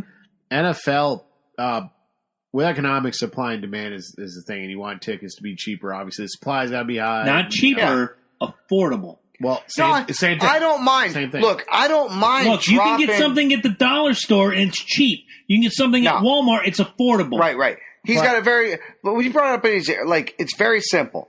I don't mind spending $175 for good tickets. Right. Because first of all, just like Chris said earlier, we're planning ahead. Right. I'm buying these tickets 3 months in advance. I know and those tickets are usually cheaper if you get them early. Right, exactly. So I know I'm going to a Patriots game in December. Right. I'm buying these tickets in fucking August, September. As soon as they go on sale. As soon as it's coming available, I'm getting these tickets, right? Now I know that I'm going to this game. I'm going to try to save up some money. But at the same time, if I know that this venue is family friendly, I don't have to kill myself. Well, that's customer service. I don't have to worry myself so much coming up to that. If I've been there before, or if I go on social media, which we've talked about, and somebody says, I did that. Went to an XFL game. It was amazing. The prices for the food was incredible. And the action on the field. Family, right, exactly. Well, and you're reading these reviews and you're like, think I gotta be there. And then you go there and you only have $50 in your fucking pocket. And you literally have your entire family stuffed, happy, and you still have 3 singles, enough to get your ass a coffee in the fucking morning. But here's the thing. That's a good fucking night, dude. Winner, chicken dinner. Thank you. That's a good fucking, that's affordable, and that makes me happy. That's the thing. XFL, I totally expect price is going to be affordable because they're going to need to build the audience. Sure, absolutely. Absolutely. The thing with like NFL and even NASCAR, like NFL is a $16 billion a year brand. Right. So it's huge. Football's huge. So you got all these people. Are you trying to say that NASCAR isn't? No, NASCAR is $3 billion a year. Right. Yeah. So what I'm saying is because the audience is more niche with the NASCAR, the tickets are still within a certain level. Right. NFL, the closer you get to that big game, spots are limited. Right. So that's why it's so expensive. The ticket prices here's the thing. Let me finish. Sure. Let me finish this point. Absolutely. If you wanted to make NFL more affordable, the only way you're going to do that is to add more teams. It's the only way you're going to do it. They're looking at that now, which I'm not quite sure I'm in favor of because you'd have to add 8 teams to level it out. Yeah. Having said that, but I'm just saying, you got extra teams, you got more spots to fill. Tickets will be cheaper. But where NASCAR gets it right is like the week before Homestead, Miami, where the championship is decided, the Phoenix race, which obviously there's only one Phoenix dominator. The dominator doesn't. 5 for 4, bitches, Kevin Harvick. Well, NASCAR... He's the guy. He's the guy in Phoenix. If I'm not mistaken, correct me if I'm wrong, NASCAR does more races just for racing's sake. They have the all-stars and stuff like that. Football doesn't have a lot of that. It's the season. Look, we're a week away. We're actually days away from the NASCAR All-Star race. Yeah. Where the NFL All-Star race is the week before the Super Bowl. Still weird to me. Dumber than shit. Do it after the Super Bowl. Because heaven forbid, let's say this year's Super Bowl is between the Minnesota Vikings and the Miami Dolphins. And the Minnesota Vikings quarterback is elected to the Pro Bowl. He has an obligation. The fans voted you in. And you said, well, no, I can't because I'm playing in the Super Bowl. Whatever. Do it after the fact. That way, whoever your quarterback is going to be this season. Well, I agree with that because they'll actually want to play. Right. If you do it the week before the Super Bowl and you have 7 Vikings. That goes right back to Ed's point, though. You got to make money. What are you going to do with that week off? Yeah. The NFL's not making money. They are. Hand over fist because for that week. Endorsement money all year. Well, I know that, but, but you don't have a game. Not only that. You're not watching a game that week. They're not getting the sponsorship dollar. There's only one way, aside from a price control, which I'm adamantly against. Right. Yes. Aside from a price control, the only way you're going to get more affordable prices is to have more games. It's the only way. The only way you're really going to do that is with you're not going to get more than the season is already 16 long. Yeah, I was going to say, and now the playoffs barely are 4 weeks push more. 16 games. But and that now, you see, look at the injuries you got now. Oh. The game is faster. The game is harder. The people the hit athletes harder. are faster. You don't have. That's the you technical. barely have a fucking one single team go through their starting lineup through the whole season. It doesn't happen nowadays. That's valid. That's all valid. But here's the thing, from an economic standpoint, that's the only way you're going to get prices down. But now, here's the thing. Hear me out here on this. Yes. The XFL coming, so you're going to have more football. Now you have competing league. Okay. Yes. So with any Which luck, is why I'm throwing a flag on the word competing, but go ahead. It is. It is competing. It's not. It is. No. Because for the most part, and I see where you're going, and I like it. You do have it. Look. I agree with you in a certain spec. It is not the NFL. Mm-hmm. However, look, it's not Transformers, but it's GoBots. Okay. You see what I'm saying? But you're not getting Transformers, but you still got GoBots. But from you still got something to play with until your Transformer comes back. But from September to the first week of February, you have the NFL. Yeah. Right. From the last week of February until I don't know how long the season is going to run. Till July, you have the XFL. Then you have that month. And then the NFL comes back. To me, it's not competing. It's concurrent. It's a circle. You have football in the fall and winter. Now you have football in the spring and summer. So you extend the game a little bit. Sure. You actually start your season. That's what they did the last time. Right. I was going to say, right at first, start it right at the week after Super Bowl. That's bad for business. You can't do that. Super Bowl. After Super Bowl. 4 weeks after. Right. I was going to say, no, play with it. Play with it. Sure. See where your numbers go. And then eventually you can move up to where you are. Here's a what if. Super Bowl. Here's a Marvel Comics what if. Uh-oh. Let's go to what he said earlier about the Vikings. Sure. Okay. Let's go to what you always say about the Falcons. What if he's fed up with we get there and then fucking it's taken away? What if you implode? What if you get fed up with fucking fourth quarter? I'm sick of the fourth quarter. You know what? I've been for 10 years. Fuck it. XFL's better football. Now if they put out better football, yes. Now I'm taking my money going to the XFL. So yeah, it's happening concurrently because only an idiot is going to go. Are you busting ass? No. You want me to? Somebody's busted ass. Somebody blew one. Yeah, I can smell it now. Somebody busted ass, man. It's not funny. I know. But wasn't me. I admit that shit. It's going concurrent, but it's still a competing league. So they're going to be. Let's say the average person. We were talking about the average person a lot. We are the average people. Yep. Yes. Has X amount of money to spend on football. Sure. Okay. It's X amount of money to spend on baseball, et cetera, et cetera, et cetera. So which means you ain't spending on the XFL if you're spending on football. He's not watching racing anymore. Right. So don't tell me a fan isn't going to just. Don't tell me there won't be a day where he's like, "Fuck Vikings, I'm sick of this. Done. Fuck football." I've heard it every year since 2014, but yet.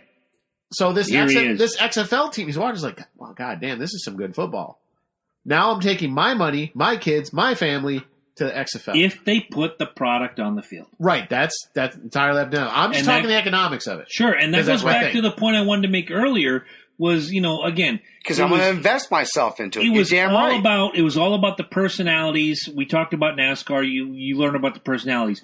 Nobody knew who Rod Smart was. Does anybody here, other than Mike, know who Rod Smart is? No fucking clue. He hate me. That's who Rod Smart is. He carried... But that was the only image. Like I said at the beginning of the show, the only image that they had for characters was they could write whatever name they wanted on the back. They didn't give you an emotional attachment. We had no idea about these guys. No idea. And again, so I brought this up before, too. They don't half. franchise the teams. XFL needs to franchise the teams if they're going to make it work. Correct. Vince McMahon cannot carry the money for all those teams. Exactly. No. And now, going back, if you... Starting right now, maybe which is why he lost $40 million. Yes. Now, going forward, if sometime in the next 3 months you start saying, hey, starting on July 17th, we're going to have this XFL reality show. Not a reality show, but maybe a documentary. Once a week, you learn about these players. You learn about the teams. You learn about this. So when they launch in late February 2020, which is the launch date, late February 2020, the Super Bowl goes off first week of February. You have 3 weeks in between. You have your Daytona 500. Everybody's like, February is like a crazy sports month, whether people believe it or not. No, it is. Now, you get to late February, maybe the first week of March. Now you have the XFL in 2020. Here in May of 2018, you have a year and a half to get me, average Joe, who loves his football, who would love to see football be year-round, get me emotionally invested. I may not be a San Francisco Demons fan. I think we realize, though, we can't have football year-round. I think the human body racing year-round. We have baseball. Yeah, but dude, if you look at football is a completely... Is highlight year-round? Fuck highlight. It's fucking... Yeah, but it's... That's old people betting money on people with a big-ass basket and throwing shit. No. I ain't asking you to hang out next weekend. No, but I mean, dude, it's... People invest a lot in It's a high-impact... It's hockey year-round. No, but it does take up 9 months of the year like racing does. All right, I'll buy that. There's a little bit more pads involved. People invest a lot into football. A little bit more speed, too. There's a lot more physicality than racing, but I'll buy it. A lot more physicality in football. There's a lot more speed in hockey. There's a reason why the football season is 4 months long rather than 9 months long like the NHL. They've padded the average human as much as they possibly can in the NFL. Sure. They've done it, dude. You can't pad these. They've made rules to protect them. Exactly. And you still have players actually taking pads off of their fucking uniform to become what? Faster. Because they know that these pads slow them down. Mm-hmm. We have actually turned into a game of speed, strength over stupidity. These people are willing to sacrifice their bodies for 2 miles per hour, which is a huge difference in this game. It's not the days of Dick Butkus where you have the one bar in front of your face and minimal pads. The game has progressed, and as the game that game was a lot slower. Sure. This game's a lot faster. So I agree with what the people say. If you take today's game and you put the equipment from back then, oh, you're done. They die. You're done. You're done. Chris Benoit like a motherfucker. You're done. The problem is we didn't have the talent we have now because we don't have the technology we have now. Of course. We can go on a diet that can specifically build your calves for just that reason to become faster. We have the technology to do that. It's funny. The things we know about brain injuries. As much as we make fun of Rocky IV doing that whole fucking, it's the truth. You see what technology brought him. Sure. A better, stronger body. What was the finish on that movie? Oh, we all know. Brute force beats technology. Absolutely. Absolutely. But does you shake your head. What was the finish on that movie? But if he can change... And they can change. Everyone can change. Can I contort my lip to do that? Everyone. I can't. No, you can't. You Sorry, Ivan Drago didn't have Apollo Creed train him. That's exactly the only reason he won. Do you remember what Apollo said? We need blunt force trauma. No, that was that was Rocky Balboa. That's right. He's like, we're taking it back to the streets. Eye of the Tiger. Tony Duke. Yes. Yeah. Good call by you. Because he was old. It's like you got calcium deposit on your joints. Sparring's out. We just need blunt force trauma. Let's make some hurting bombs. Good call by you. Dude, that was a great movie. That was good. That should have been Rocky. Keep wrestling away from the XFL. So, yes, I agree. So, let's get the breakdown real quick. Here we go. The breakdown on how the XFL can actually work for you this time around. Number one, keep the WWE out of the XFL. Right. Now, you see how I worded that. I didn't say keep the XFL out of the WWE. I said keep the WWE out of the XFL. It's a very simple term. If you want to promote the XFL through your wrestlers, you show the little promos like we said. This is Monday your night, San Tuesday Francisco, night. blah, blah, blah. And you do it for the people of the area. Mm-hmm. If you're in San Francisco, you're only seeing the San Francisco team. Sure. If you're in the New York area, you're only seeing the New York team and the vice versa. You know what I'm saying? The only reason I chose San Francisco as my team was because of the name. It was a cool, and they had some really cool. They were fantastic. They had some cool ass uniforms. They were fantastic. Number two, make it not just affordable because people can make shit affordable. We want it to be family friendly. We want to be able to go to our friends at the end of the night and be like, dude, I brought me, my girl, our 2 kids. And their 2 friends. And we had a blast. I still had money in my pocket. When you tell somebody you still had money in your pocket, that means tickets, parking, food, etc. Exactly. I'm expecting to drop $40 in tickets. $40 in parking. I'm expecting to drop $50 in food. That's going to happen. All in all, I'm expecting to drop about $100 for that night for my people to have a good time. Right. If I'm dropping anywhere between $150 and $200 a night, dude, that's not a good time. I'm stressing now. Now I got to figure out how the fuck I'm going to get to work because let's be honest, we're living paycheck to paycheck now. And these are the people that you want to fill your seats. Joe. Right, exactly. These are the people that you want to fill your seats. So you want these people in your fucking seats. You want us to save money. And not only that, when you come back around and you're like, tickets on sale. You want us to come We're back. going to be like, shit, can we pull that off? And we're going to say to ourselves, maybe we can't, but damn, the kids had such a good time. I go back. Let's try. Let's see if we can do this. I said it with NASCAR, and I'll say it with the XFL. That WWE construct is they come in August. You guys went a year or so ago. We went 2 years ago, and that was in August. And, you find out like, hey, in January, the WWE is coming back, 50 guys strong and 40 girls strong, and we're going to have the best time. And tickets start at $15. And I don't care if I'm in the $15 seats or the $200 seats. It's the experience. Right. And I've been to football games where I'm really close to the field. That was the Atlanta Falcons' not so great days. And you have no money.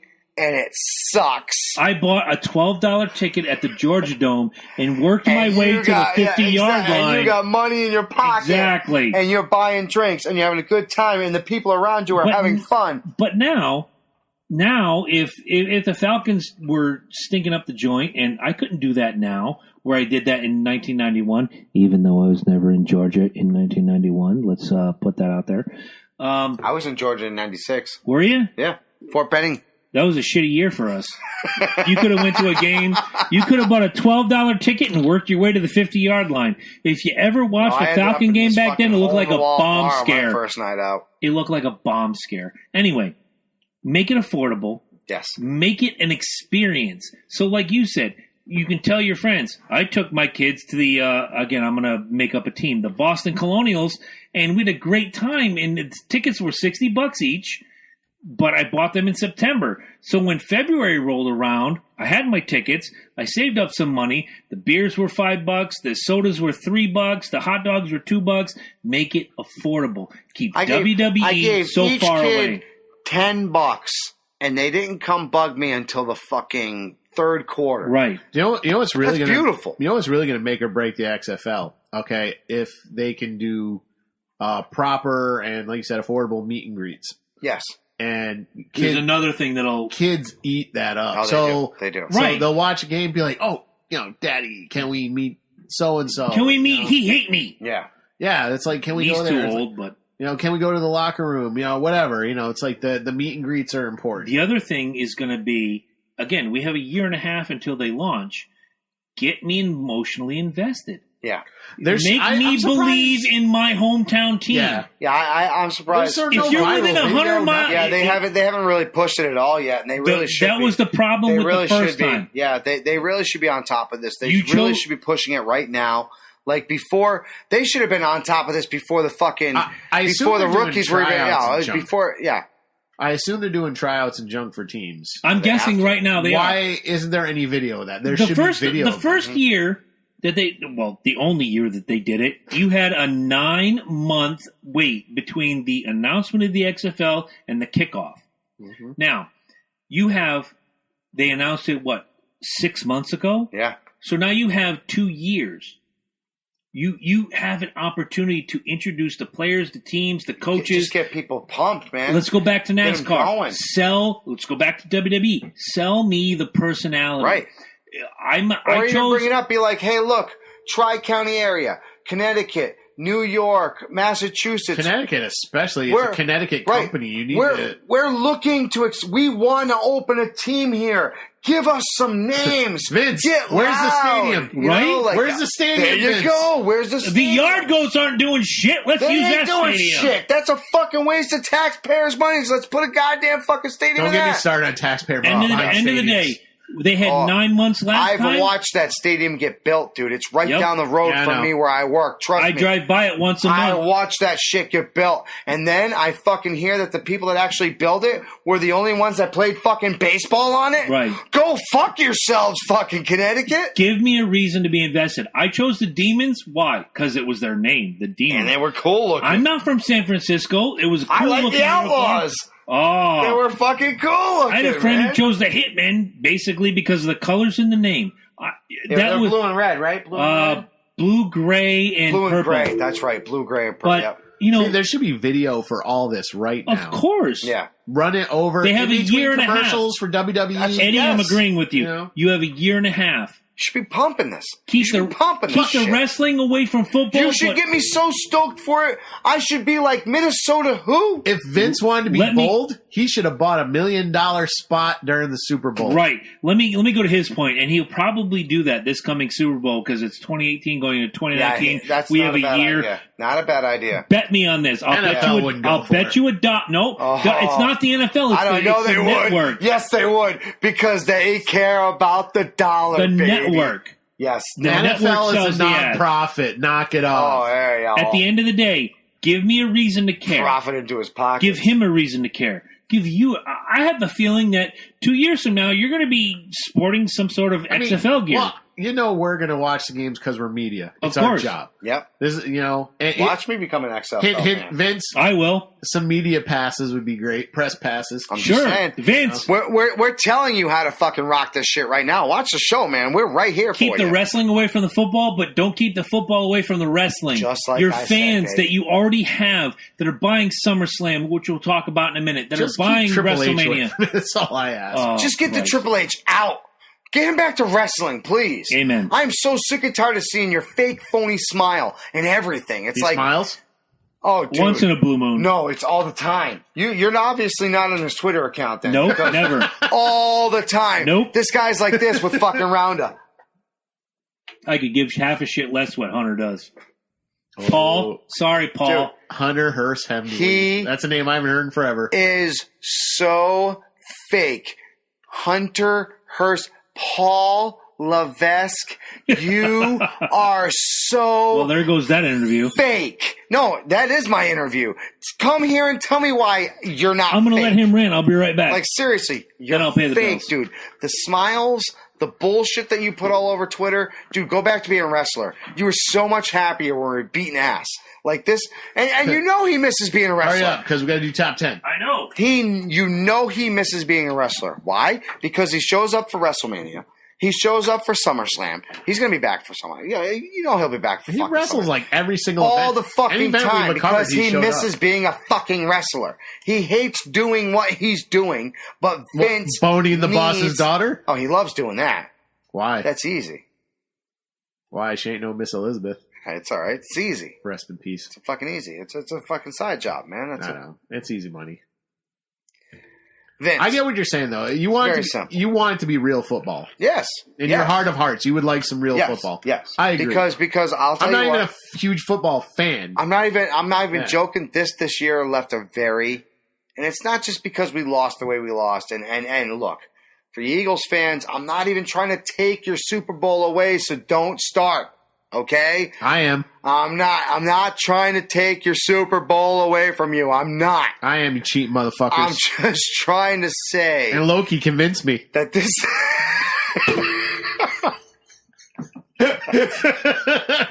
I'll play back the episode, man. I'm done. All right, I'll work with that. Okay, I was going to say, it was your arguments, man. So here we go. This is Constitution State Wrestling coming live once again in your face.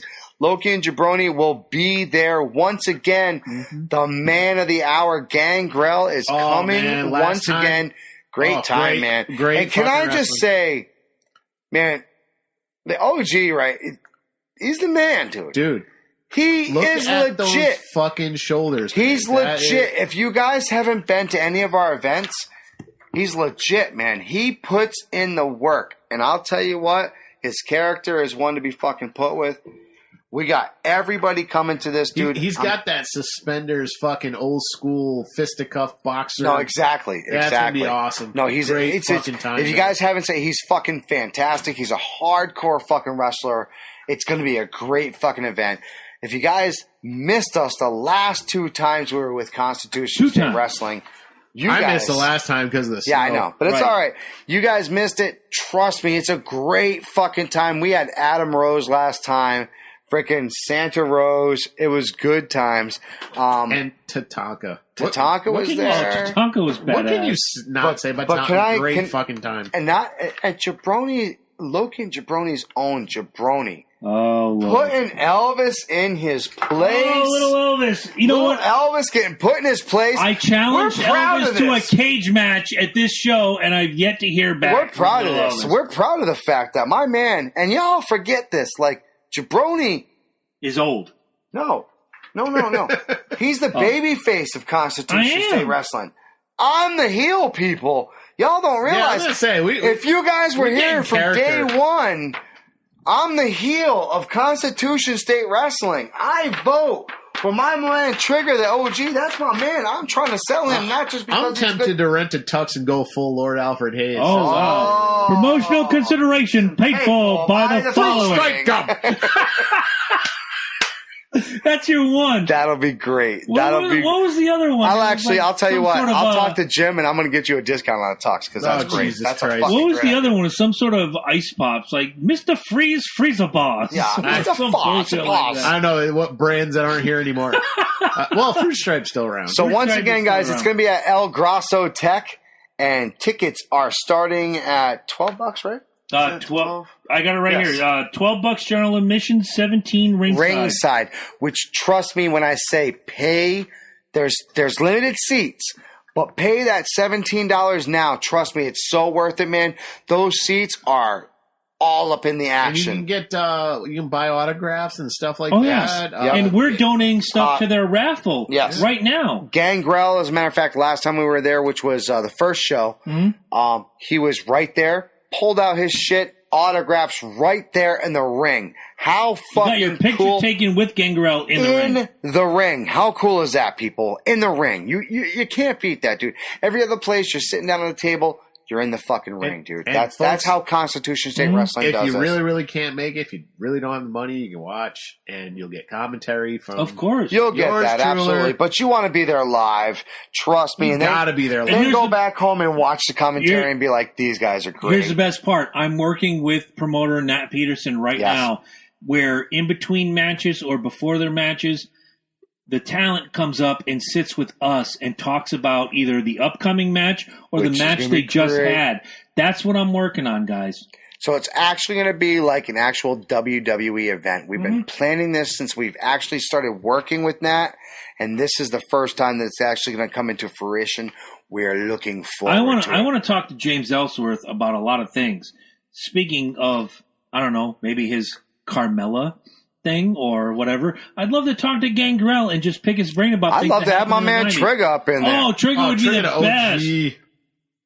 It's going to be great, I believe his former name was Triplicious. Yes, it was Triplicious. Trigger the OG. It was Triplicious. That is right, sir. That is right. Let's pay some bills real quick. Real quick, like we said before we do this, please make sure we're going to keep blowing this shit up. Be there for this. You can't miss this out. It is June 30th, 2018. This year, 7 p.m. As always, $17. Limited seats available. Get them now. $12, gentlemen. Support local wrestling. Absolutely. And having said that, I had this whole page written out for CSW, but a lot of people, Loki killed it. A lot of people rag on Connecticut. No, you didn't. Go ahead. People rag on Connecticut, but one thing we seem to got on lockdown is wrestling. Oh, absolutely. Because it was born here. Let's keep it real. Absolutely. And speaking of wrestling, as Loki's walking away before he gets to the door, guys, big announcement. You guys have been asking, when are you coming back to the deck? When are you going to do another pay-per-view at the deck? August 19th, 2018. Last year was the biggest SummerSlam party. This year it's going to be even bigger. The Loki and Jabroni Show is coming back to the deck August 19th, 2018 for SummerSlam. Let me break this down to you. Last year, we had about 5 weeks lead in to promote the event. We had a decent crowd. The raffle was great. The trivia contest was amazing. Now, we have 4 months to tell you, if you don't get your sorry asses to the deck, you're missing the party of the summer. This is in my opinion, one of the number one beachside event venues, if you will, in Connecticut. I went to the Libertarian Convention there. Yes, you did. Fantastic people there. Tim and his gang are opening their doors and their arms to us one more time. I just talked to Tim Sunday night. We are ready, and he is ready, and they are ready. Once again, the SummerSlam party, August 19th, 2018, at the deck. We're going to have raffles. We're going to have a trivia contest, and then at 7 p.m., the pay-per-view goes hot. The Loki and Jabroni Show crew will be there at 5 p.m., so you can hang out with us, talk to us, maybe sit in our seat. Maybe talk to your friends. Get them involved in the Loki and Jabroni Show and get them involved in SummerSlam. We're going to have a great time. And if you're watching at home and you can't make it to the deck, here's what you do. You get the pay-per-view either on your cable system or the WWE Network, which you can get through www.lokiandjabroni.com/wrestling. Pay the $9.99 a month. I'm a subscriber. I am losing my shit over all the stuff I'm watching from my childhood. The first month free still. The first month is free. Now, if you do it now, you're going to get, I don't know what the next pay-per-view is. I think, Money in the Bank. I'm watching all the qualifying matches. Fantastic. I watched Bobby Roode qualify last night. It was I love Bobby Roode. But that's another story for another time. Get your first month free. Get Money in the Bank. If you can't make it to the deck, here's what you do. You get the pay-per-view either on your cable system or through lokiandjabroni.com/wrestling. Turn down Michael Cole. Turn down Corey Graves. Turn down Jonathan Coachman. Turn down Booker T. And you listen to Loki and Jabroni talk you through the action at SummerSlam. Oh, we have raffles, a great time. Trivia contest. Who does better trivia than me, guys? And it will be the 1 year anniversary of Loki finding out that he likes Crown Apple. Yes. You're welcome. You're welcome. That was the discovery that I made at the deck was the Crown Apple. And surprisingly, I didn't think it was too terrible. And I will say this. At this event, Eric Mitchell is going to bring his plethora of belts. And if you want a picture, whether on your little gimmick phone or I don't know how you're going to do it. You want a picture with the belt? $5. Get your picture with the belt. It's going to go into the Loki and Jabroni Show. And this is what, June? August 19th, 2018 at the deck. Okay, so Westbrook, Connecticut. I'm not trying to jump on any bandwagons real quick. However, speaking of Eric brought up a very good point. He brought up a very good point. And did I miss it? If I can do this, I would love to do this. Go ahead.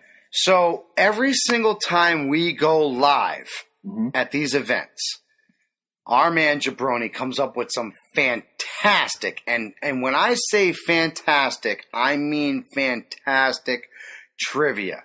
We're talking 10 questions that bring you to the max that even I myself have not gotten every single one right. I do my best. I have participated in this twice, and in both times I've not gotten every one of his questions. He actually has both of my, I fill them out, and he takes both of them and he corrects them. I will say this. He's finished second once, and he's finished fourth once. Yes.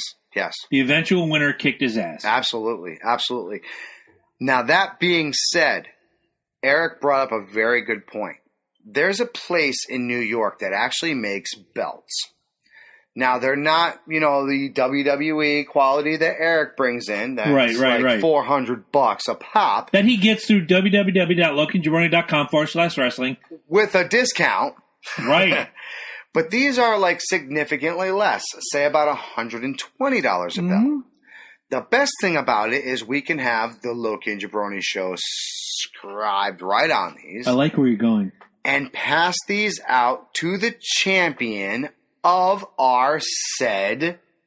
I like where you're going. So if we donated each of us, the three amigos, $40 a piece, right? Get a Loki and Jabroni Show trivia title, contest belt, champion. Exactly. You want to walk away with this, guys? Thank you. I like where you're going. That was an idea from Eric Mitchell, and I did very much like it, and I was bringing it up, like I said, right now on this show because, well, we got signed for the deck, and I thought, hey, if we're going to be signed in August, and we have the opportunity of perhaps and it's in May right now, off, yeah. Right.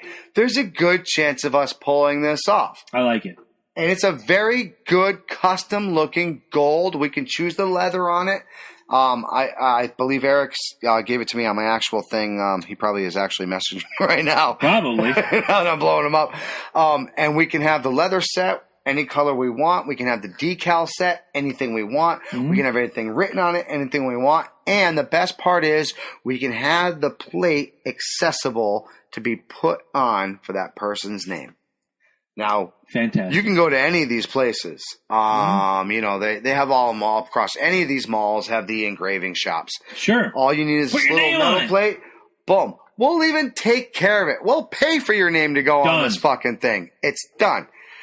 The thing is, if you are the owner of this belt at the end of the night, the next time we have one of these meetings, you are to show up with said belt. We want something signed in writing that says you're contractually obligated. Yes, you are. If you are the owner of a Loki and Jabroni, man, this is dead on arrival. Trivia show belt. No, I like it. No, it's happening. I like it too, but it's actionable by law. No. And not only that, if you fuck up and you don't show up, Eric Mitchell's going to come get you. Oh, yeah, Eric Mitchell. Will come get you. He will come get you, guaranteed. All right, while Eddie's walking away, I'm going to pay some bills real quick. Do it. All right, right now, we talked about our April fundraiser. We're now into May. It's our forever fundraiser until November. Please. April fundraisers, Chad Hatfield and Team World Vision. It was tagged to the top of our page. Now you got to go searching for it. I will re-tag it at the top of the page. Chad Hatfield is running for Team World Vision. They're trying to bring clean water to countries that don't have access to clean water. And as an added bonus, when you donate, Chad is going to take all of that and go to the New York City Marathon in November and run the New York City Marathon. It is a great thing that he is doing. He's a friend of mine. He's been a friend of mine for, oh my God, I got to do the math now, 26 years. One of my favorite people in the entire world. I'm behind this. Loki's behind this. Everybody's behind this. Donate $1. Donate $5. Donate $50. Reach into your heart. Reach into your wallet. Donate to Chad Hatfield and Team World Vision. You want some great Loki and Jabroni Show swag? You've seen Eddie wearing the gear. You've seen me wearing the gear. Hell, if you watched some of our live videos from WrestleMania up in my living room, you saw Eric Mitchell wearing the gear. You want to buy a Loki and Jabroni Show t-shirt, baby onesie, bumper sticker, etc., go to cafepress.com/Loki and Jabroni. Get it now. You want to shop one of our great affiliates? It's www.lokiandjabroni.com. Click the affiliate link at the top. You can shop great things like Zounds, iHome, Pro Football Focus. If you're a fantasy football fan, that is a great place to go. I had notes. I don't know where they went. I kind of lost them. Doesn't matter to me. Oh, right here. Pro Football Focus.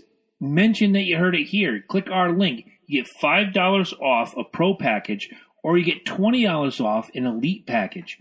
Dominate your competition this year in fantasy football by using LokiandJabroni.com.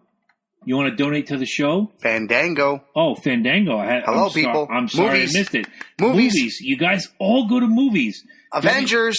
Big fucking topic right my now. God, Go see really? it. Exactly. Go. Seriously. Go to LokiandJabroni.com, click on the affiliates, go to Fandango, buy your movie tickets. It's that simple. You want to donate to the show? You want to give us $5, $10, $1? Doesn't matter what you give us. $1,500, pay for that Super Bowl ticket. Amen. www.patreon, patreon.com/Loki and Jabroni. Hey, Vince, I dare you. Make it happen. We mentioned Constitution State Wrestling, June 30th, El Grasso Tech. Very excited. Very excited. Come meet us. Come greet us. Do Come everything sit down. but Come get an defeat interview with us. Absolutely. We'll do it. We'll put you on Facebook Live. Absolutely. The SummerSlam party, August 19th at the Deck in Westbrook, Connecticut. Last year was good. This year will be better. Way better. With a belt. Absolutely, and we're going to make that happen. I'm sure when we go. No, it's happening. When we go dark, we're going to. I say it's happening. We're going to throw our $40 on the table in the next couple of weeks. We're going to make the Loki and Jabroni Show trivia belt. Before you start the top 10, I got to say this. A listener recently brought up that it's funny how you can go without something for so long and actually not miss it. Sure. I have actually not drank beer now. We talked about it. 3 weeks. For 3 weeks. I've not drank soda for 3 weeks. I don't miss it. Fast food for 3 weeks. I don't miss it. Not at all. It's when you become a part of a routine, you do. Yeah. It is. And not to toot my own horn, but come this August, I will be quit smoking cigarettes. I thought you were already done. What did I miss? For 5 years. Oh, for 5 years. For 5 years. This August, I will have puffed my last cigarette for 5 fucking years. Fantastic. And let me tell you, man, just real quick before you do this, I still have dreams where I'm smoking a cigarette, and it's so fucking real, dude, that I'm pissed at myself. I wake up mad, and I realize it's a dream, and I'm like, oh, thank God I didn't fucking smoke Probably that cigarette. something else on your mind. It really Probably, is, but yeah. but it's still, it's crazy that nicotine, it's just like that. You know what I'm saying? And it's funny because I'll be driving, and I'll see somebody smoking a cigarette, walking, and I'm like, motherfucker, for a split second. And I'm like, motherfucker's walking. What are you jealous for? Well, yeah, they say it takes 30 days to build a habit, 1 day to break one. Right. No, you're right. Yeah. And it's always on the back of my head. It could take that split second where I have a moment of weakness and it's gone again. You know? I've had one soda in 3 weeks. 5 years strong, man. I am 22 hours from masturbating. It's been hard. You know, I bet, dude. Especially says you don't go 2 hours. I mean, when I go home, I'm going to break that. You are. I know. You're going to break it on the way home. Mia What are you talking about? You keep bringing up Mia Khalifa. You Mia Khalifa. You chiz right on the way home. You'll be Now, without further It only happened once. Without further ado, I say to producer Eddie Focus, Eddie, roll that beautiful bean footage. Let's hope it works. I hope so. I don't know. If not, they're going to get Batman on my chest. Well, they're going to get whatever they get. Keep the mics open. I have a feeling about it. I'm not hearing anything. I'm not seeing anything. I'm so fucking furious right All right, now. well, we'll figure this out next week. They just got me. Mm-hmm. They got me flexing with Batman. Oh, well, then Batman fell. I thought this would be the point where I could hang on. shove another chalk in my mouth. What? No. You want to do it don't again? Give up. Don't give up. Okay, hold on. As I didn't he just tell me he's all pointing to his wrist? Like, I know he was giving us the go home. No, don't give up. Never surrender. He was giving us the go home cue, and he can't figure it out. Let me try it again. Eddie, roll that. It's running. Roll that beautiful beat.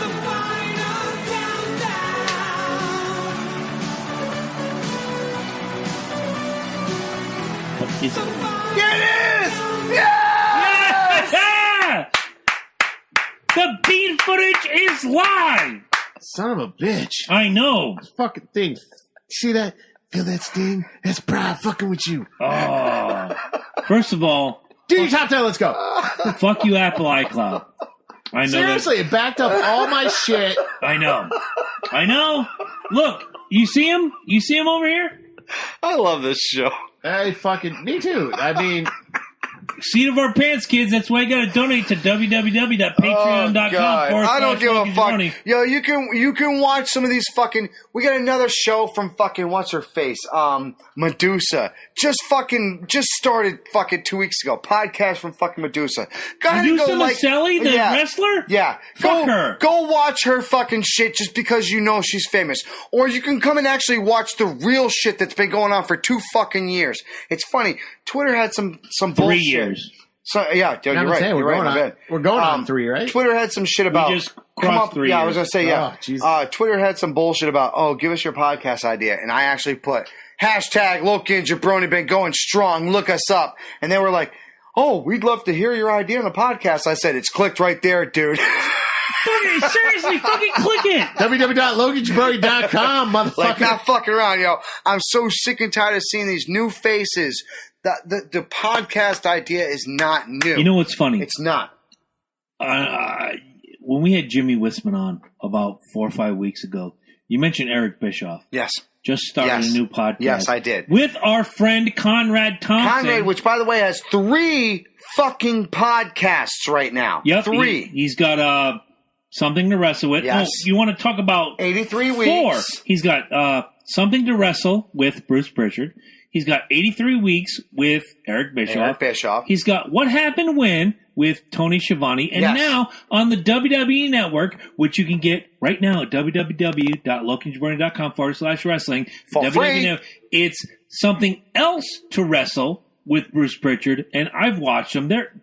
It's always exciting. It's always fun stuff, and I'm overdosing on Conrad Thompson right now. And Conrad, Can I just you're say, out there, you're my drug right now. Conrad, in 2015, you were the little dude sitting in a fucking corner with your hands like this. It was working with Ric Flair at that time. No. He was sitting in the front row just watching the wrestling event. It was the 2015 Money in the Bank episode.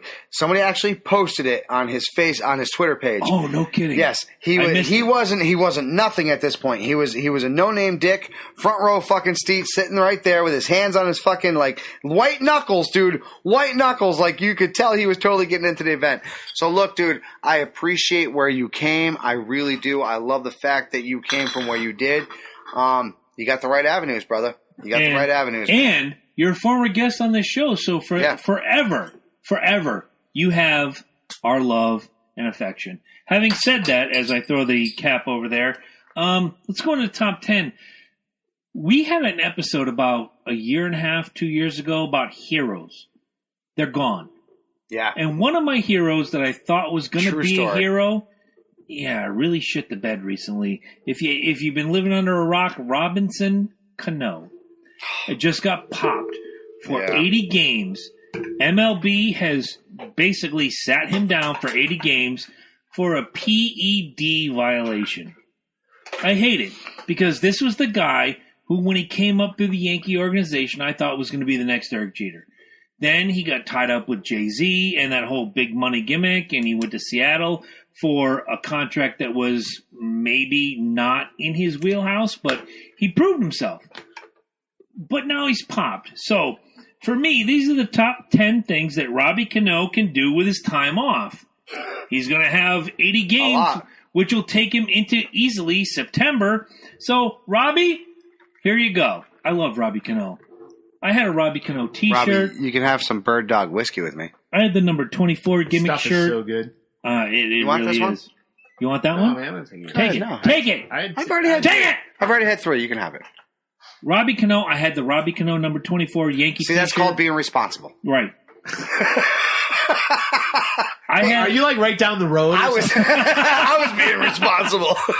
I gotta go into tornado country. I'm 12 steps up. This is a new change for the Loki and Jabroni You Show. want half at least? I had the T-shirt. I'll take half. I won't bitch. Shut up. Take half at least. I'm shutting up. No, he's not shutting up. I had the T-shirt with the John Sterling when he hit a home run. It was his picture, and it said, Robinson Cano, don't you know? I loved Robbie Cano. He went to Seattle. I still love Robbie Cano. But now, Robinson, you done stepped in it. You done fucked up, boy. These are the 10 things that Robbie Cano can do with his time off, and number 10 is he could probably do a guest spot here on the Loki and Jabroni Show. I'd like it. Sure, sit right between us, baby. Why not? We'll get you that little seat. Absolutely. Number 9, he can go to the Alex Rodriguez PED rehab class. That works out. Fuck Alex Rodriguez. I've heard some good things about that school, though. Yeah, I haven't. Fuck Alex Rodriguez. Number 8, he can macrame himself a seat cover for his car. Number 7, you can take a pottery class and build a Derek Jeter statue to see what you should have been. Ooh. Exactly. I'm full of hate right now. I had such high hopes for Robbie Cano. I'm not going to get... Number 6, you can make a Loki and Jabroni Show commercial. Hello, I am Robinson Cano. You can listen to the Loki and Jabroni Show. Or however the Dominican... And we won't pay you. Nope.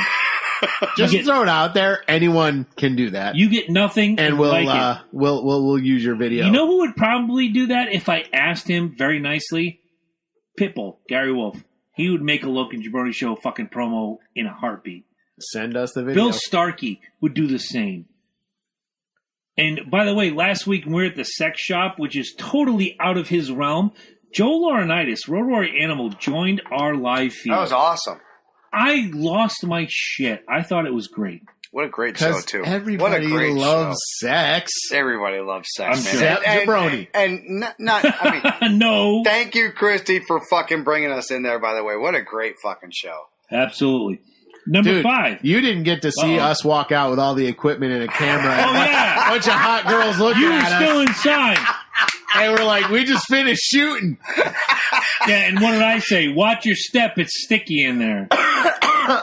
Number 5. I love this business. Number 5. Robinson Cano can play as himself on MLB The Show on his little gimmick video game. And you can get it on the mobile. Exactly. Number 4, 3 words.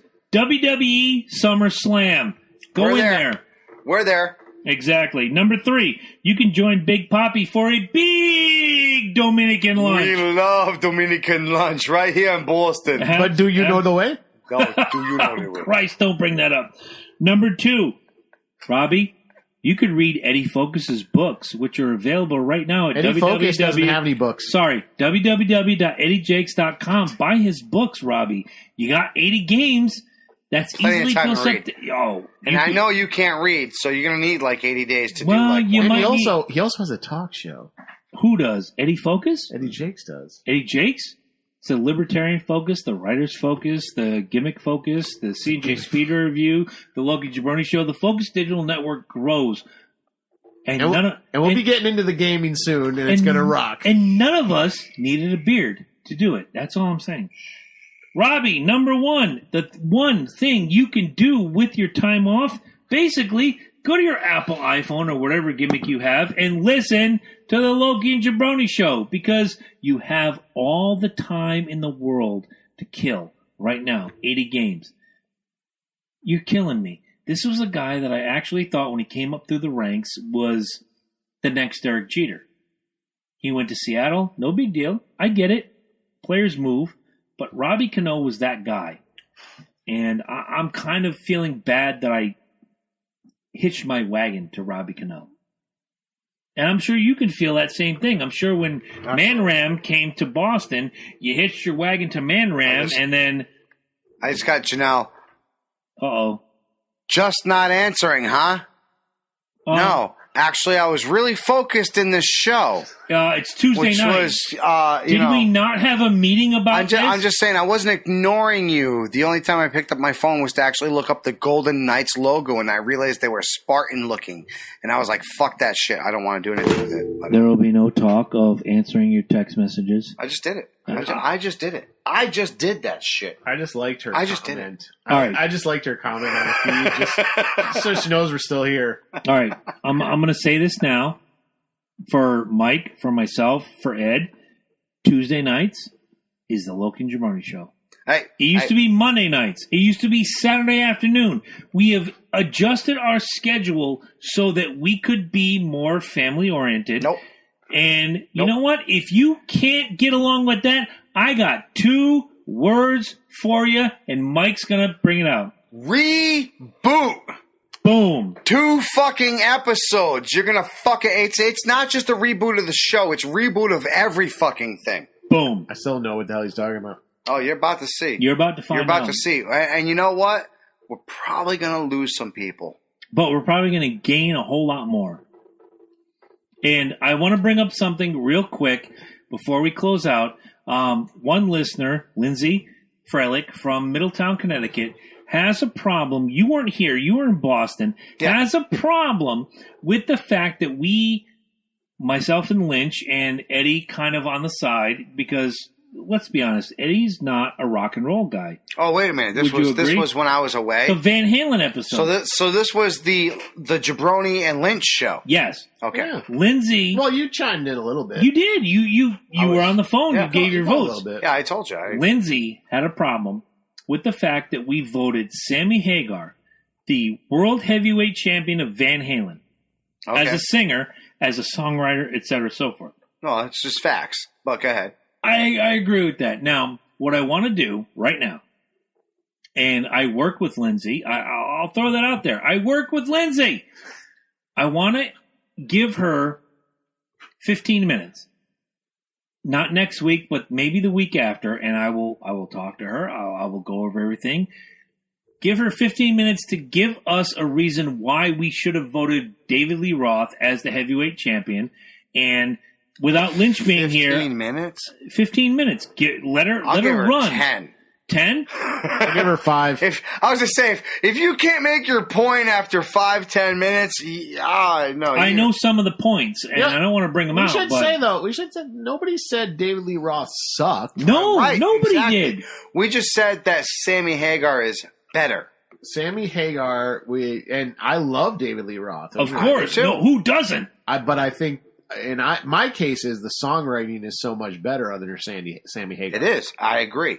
And the songwriting and is you weren't everything. even here. Right. And I also have said, when I remember talking to you on this, I said, look, I love Sammy Hagar. Is David Lee Roth a better frontman? Absolutely. Entertainment-wise? Absolutely. Yes. He was all over the place. Yes. showmen. Fucking. Well, besides, by the way, he's got a fucking movie finally coming out. Bohemian Rhapsody. Oh, did you know? Thank I you. saw that. Yes, Freddie Mercury is finally getting some fucking limelight, so you millennials will know who the fuck Freddie Mercury is. Jesus Christ. There can be only one. There can. That's a double There pun. can. No, that is a That double was a pun. That's a double pun. pun. That is a double pun. pun. That is. You're That was fucking good. right. You're fucking right. Besides Freddie fucking Mercury, everybody knows David Lee Roth was the pinnacle frontman ever. Of course. Ever. You can look at Robert Plant. You can look at Paul Stanley. You can look at Bret Michaels. They all fail behind Freddie Mercury, David Lee Roth. And as a frontman, David Lee Roth no turned, one's going to... whoa, yeah, uh-huh. Exactly. many Into times- not only a verb, but an action. All right? It's like the old Eddie Murphy bit with James Brown. I need a word here. That's good. I like that. That was David Lee Roth. And It was. Look, I love DLR. I listen to his solo stuff. I love his Van His Halen music stuff. doesn't suck. It doesn't. Right, Nobody it said doesn't. that. No. But when you're trying to decide the heavyweight champion of Van Halen, The band. first of all, Gary Sharon. Band. Gary Sharon is the Barry Horowitz of this situation. Can we also say that the bassist and the guitarist's fucking name are in the band? So therefore, No, drummer and guitar. I'm sorry, drummer and guitarist are in the band. So therefore, the lead singer really. However, when you look at those vocals and everything, the harmony, that was all Mike Anthony. Yes. That was the bassist. Yes. That was the guy Yes. that brought all of it. When you listen to those songs, all that high stuff, Michael Anthony. Yes, I agree. Now, saying that, we go back to what we were saying before.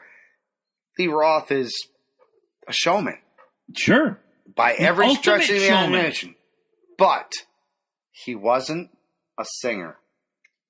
My point I brought up, and I'm pretty sure you guys kind of agreed with me, was did David Lee Roth have longevity being the front man for Van Halen like Sammy Hagar did? Because I think the novelty of David Lee Roth would have worn off. And can I also say... I agreed with you then, and I agree with you now. In fact, that when we learned that David Lee Roth was stepping down and Sammy Hagar was taking over, I remember personally the hatred that man went through. Yeah. Sure. Oh, God. Of course. And Lynch brought it up best. It was the keyboard era. He knows how I feel about hard rock bands having keyboards and synthesizers. I love that shit. I do too. Oh, I know you do. too. I ain't gonna lie.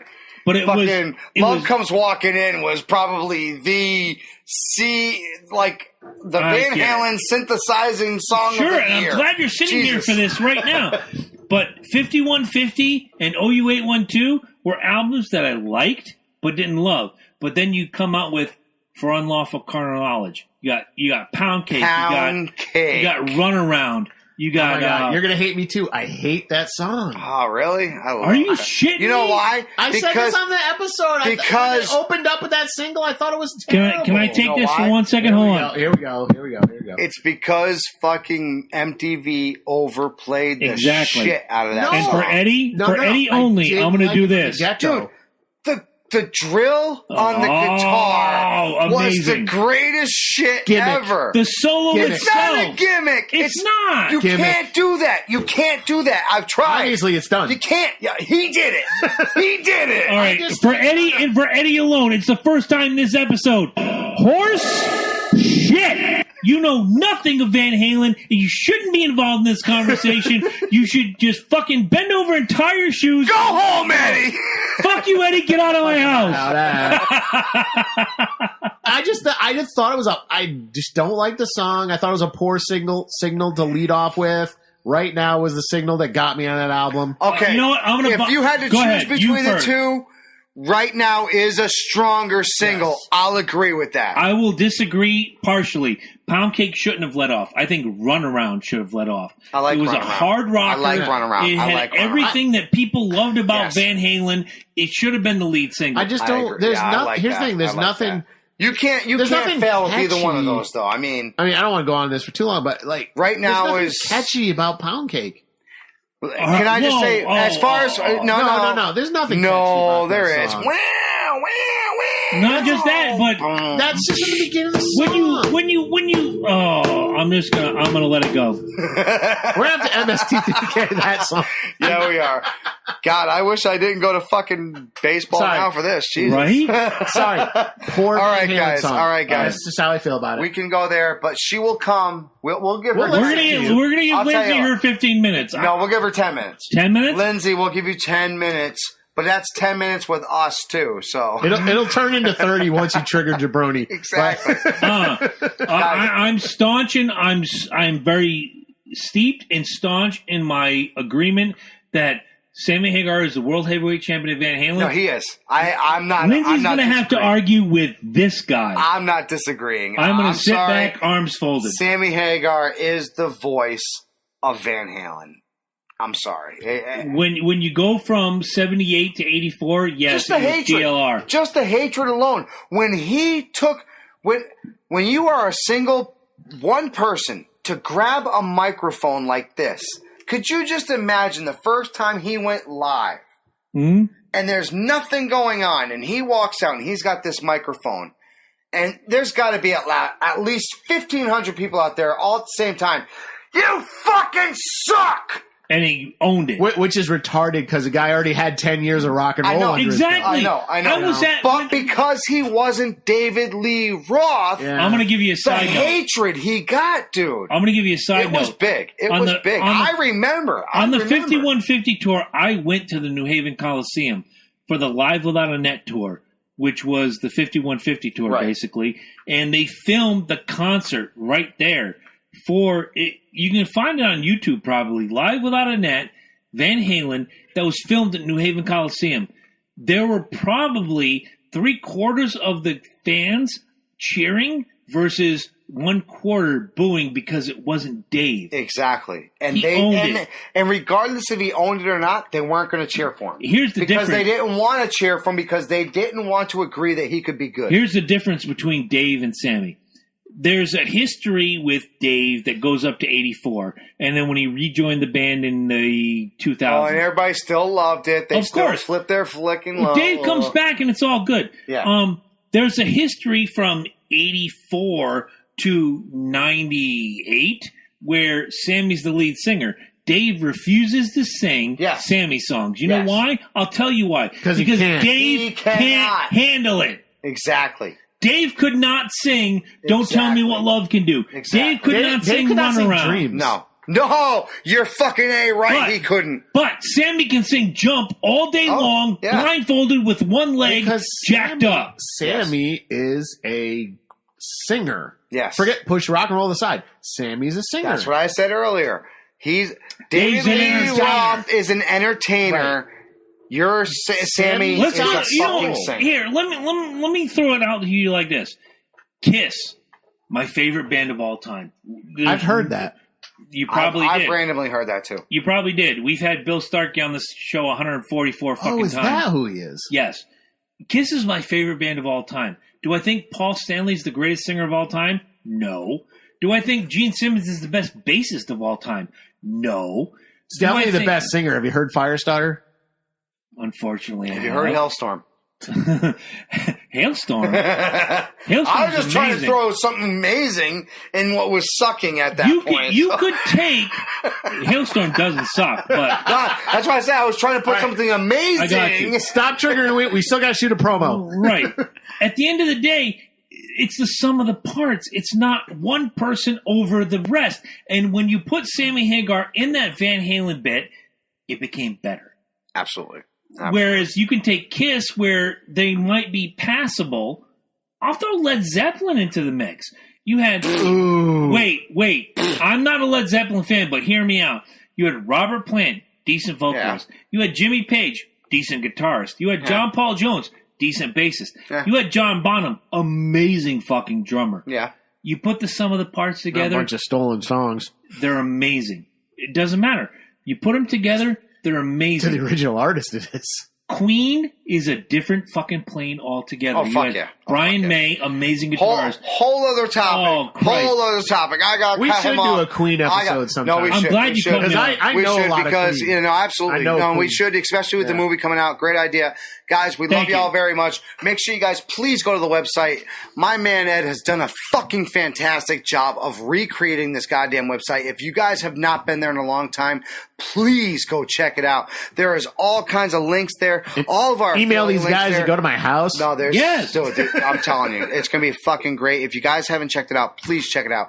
There's even a way to contact us for show ideas. Anything else you guys have, just do it. The Check it Facebook out. page is another great way to get in touch with us. There's Absolutely. a call now button where if you are watching us live, And I had my we phone have off the gimmick- whole time.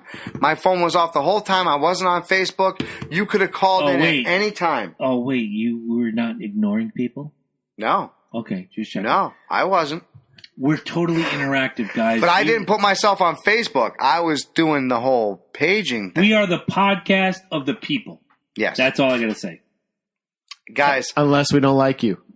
don't forget, my man Eddie over here has our Fandango competition going on. It is now open and available for watching. Solo is in theaters now. Go get your tickets, write your review. We will pick one of those reviews. We will post it and read it. We're going to read it on the show, right? Absolutely. Well, no, I said shoot a video with your phone. Oh, that's right. Yeah. Give us 5 And we're minutes. gonna put Tell it us what on you there. think. We'll put you on there. We'll put you actually on the show Include itself. a picture of your Fandango ticket so we know that Yes. you got it through us. Absolutely. One last plug. Don't forget Wednesday nights going forward. Now that Corey's out of jail, and that's something you have to find out about on the C&J Speed Review Fucking Wednesday Corey. night. Not what you think. Corey, you It's have not. young viewers that admire and watch you, okay? You are forever going to be scarred with this. This is going to be a black cloud over your head from now on, man. Corey's out of jail. And if you're Do not pass go. Do not collect $200. if you're not already watching the C&J Speeder Review and you don't know what we're talking about, Corey's out of jail. Tune in tomorrow. Wednesday night, 8:30 p.m., C&J Speeder Review. 5 for 4. That's all I got to say. And guys, don't forget, shameless, quick self-promotion. The game that we've been talking about will be coming out this week, and we will be having the show of shows. We will be live streaming this game. I can't wait to watch We are this. going to go fucking batshit crazy. And not only that, you have an opportunity to be live. Your character can join our game. Yeah, if you play Xbox One, Go ahead. Xbox One, State of Decay 2, it's coming out this weekend. You sign in. Make sure you give us your gamer tag. Go on to that website. Go on to the, either way, Facebook, website, whatever you want to do. Leave your gamer tag. Give us the time that you play. We're going to incorporate you. We're going to be on the Twitches. This is going to be good times, man. This is going to be an ongoing story. You guys are going to fucking love this. Yes. Just another platform from the Focus Media Network. You guys, I'm telling you. Digital. I fucking love you And guys. Don't forget, my show just came out. Oh, yeah. That's what I said. Yeah. Of all of them, we just got them all. We're a out. network. We're not some jackass sitting in the fucking living We're room giving you doing our we're shit. giving you shit you want No, to watch. we're a network of jackasses. We're giving you shit you want to watch. I love you guys, and I love you guys sitting out there. Thank you so much. We love you guys. Good night.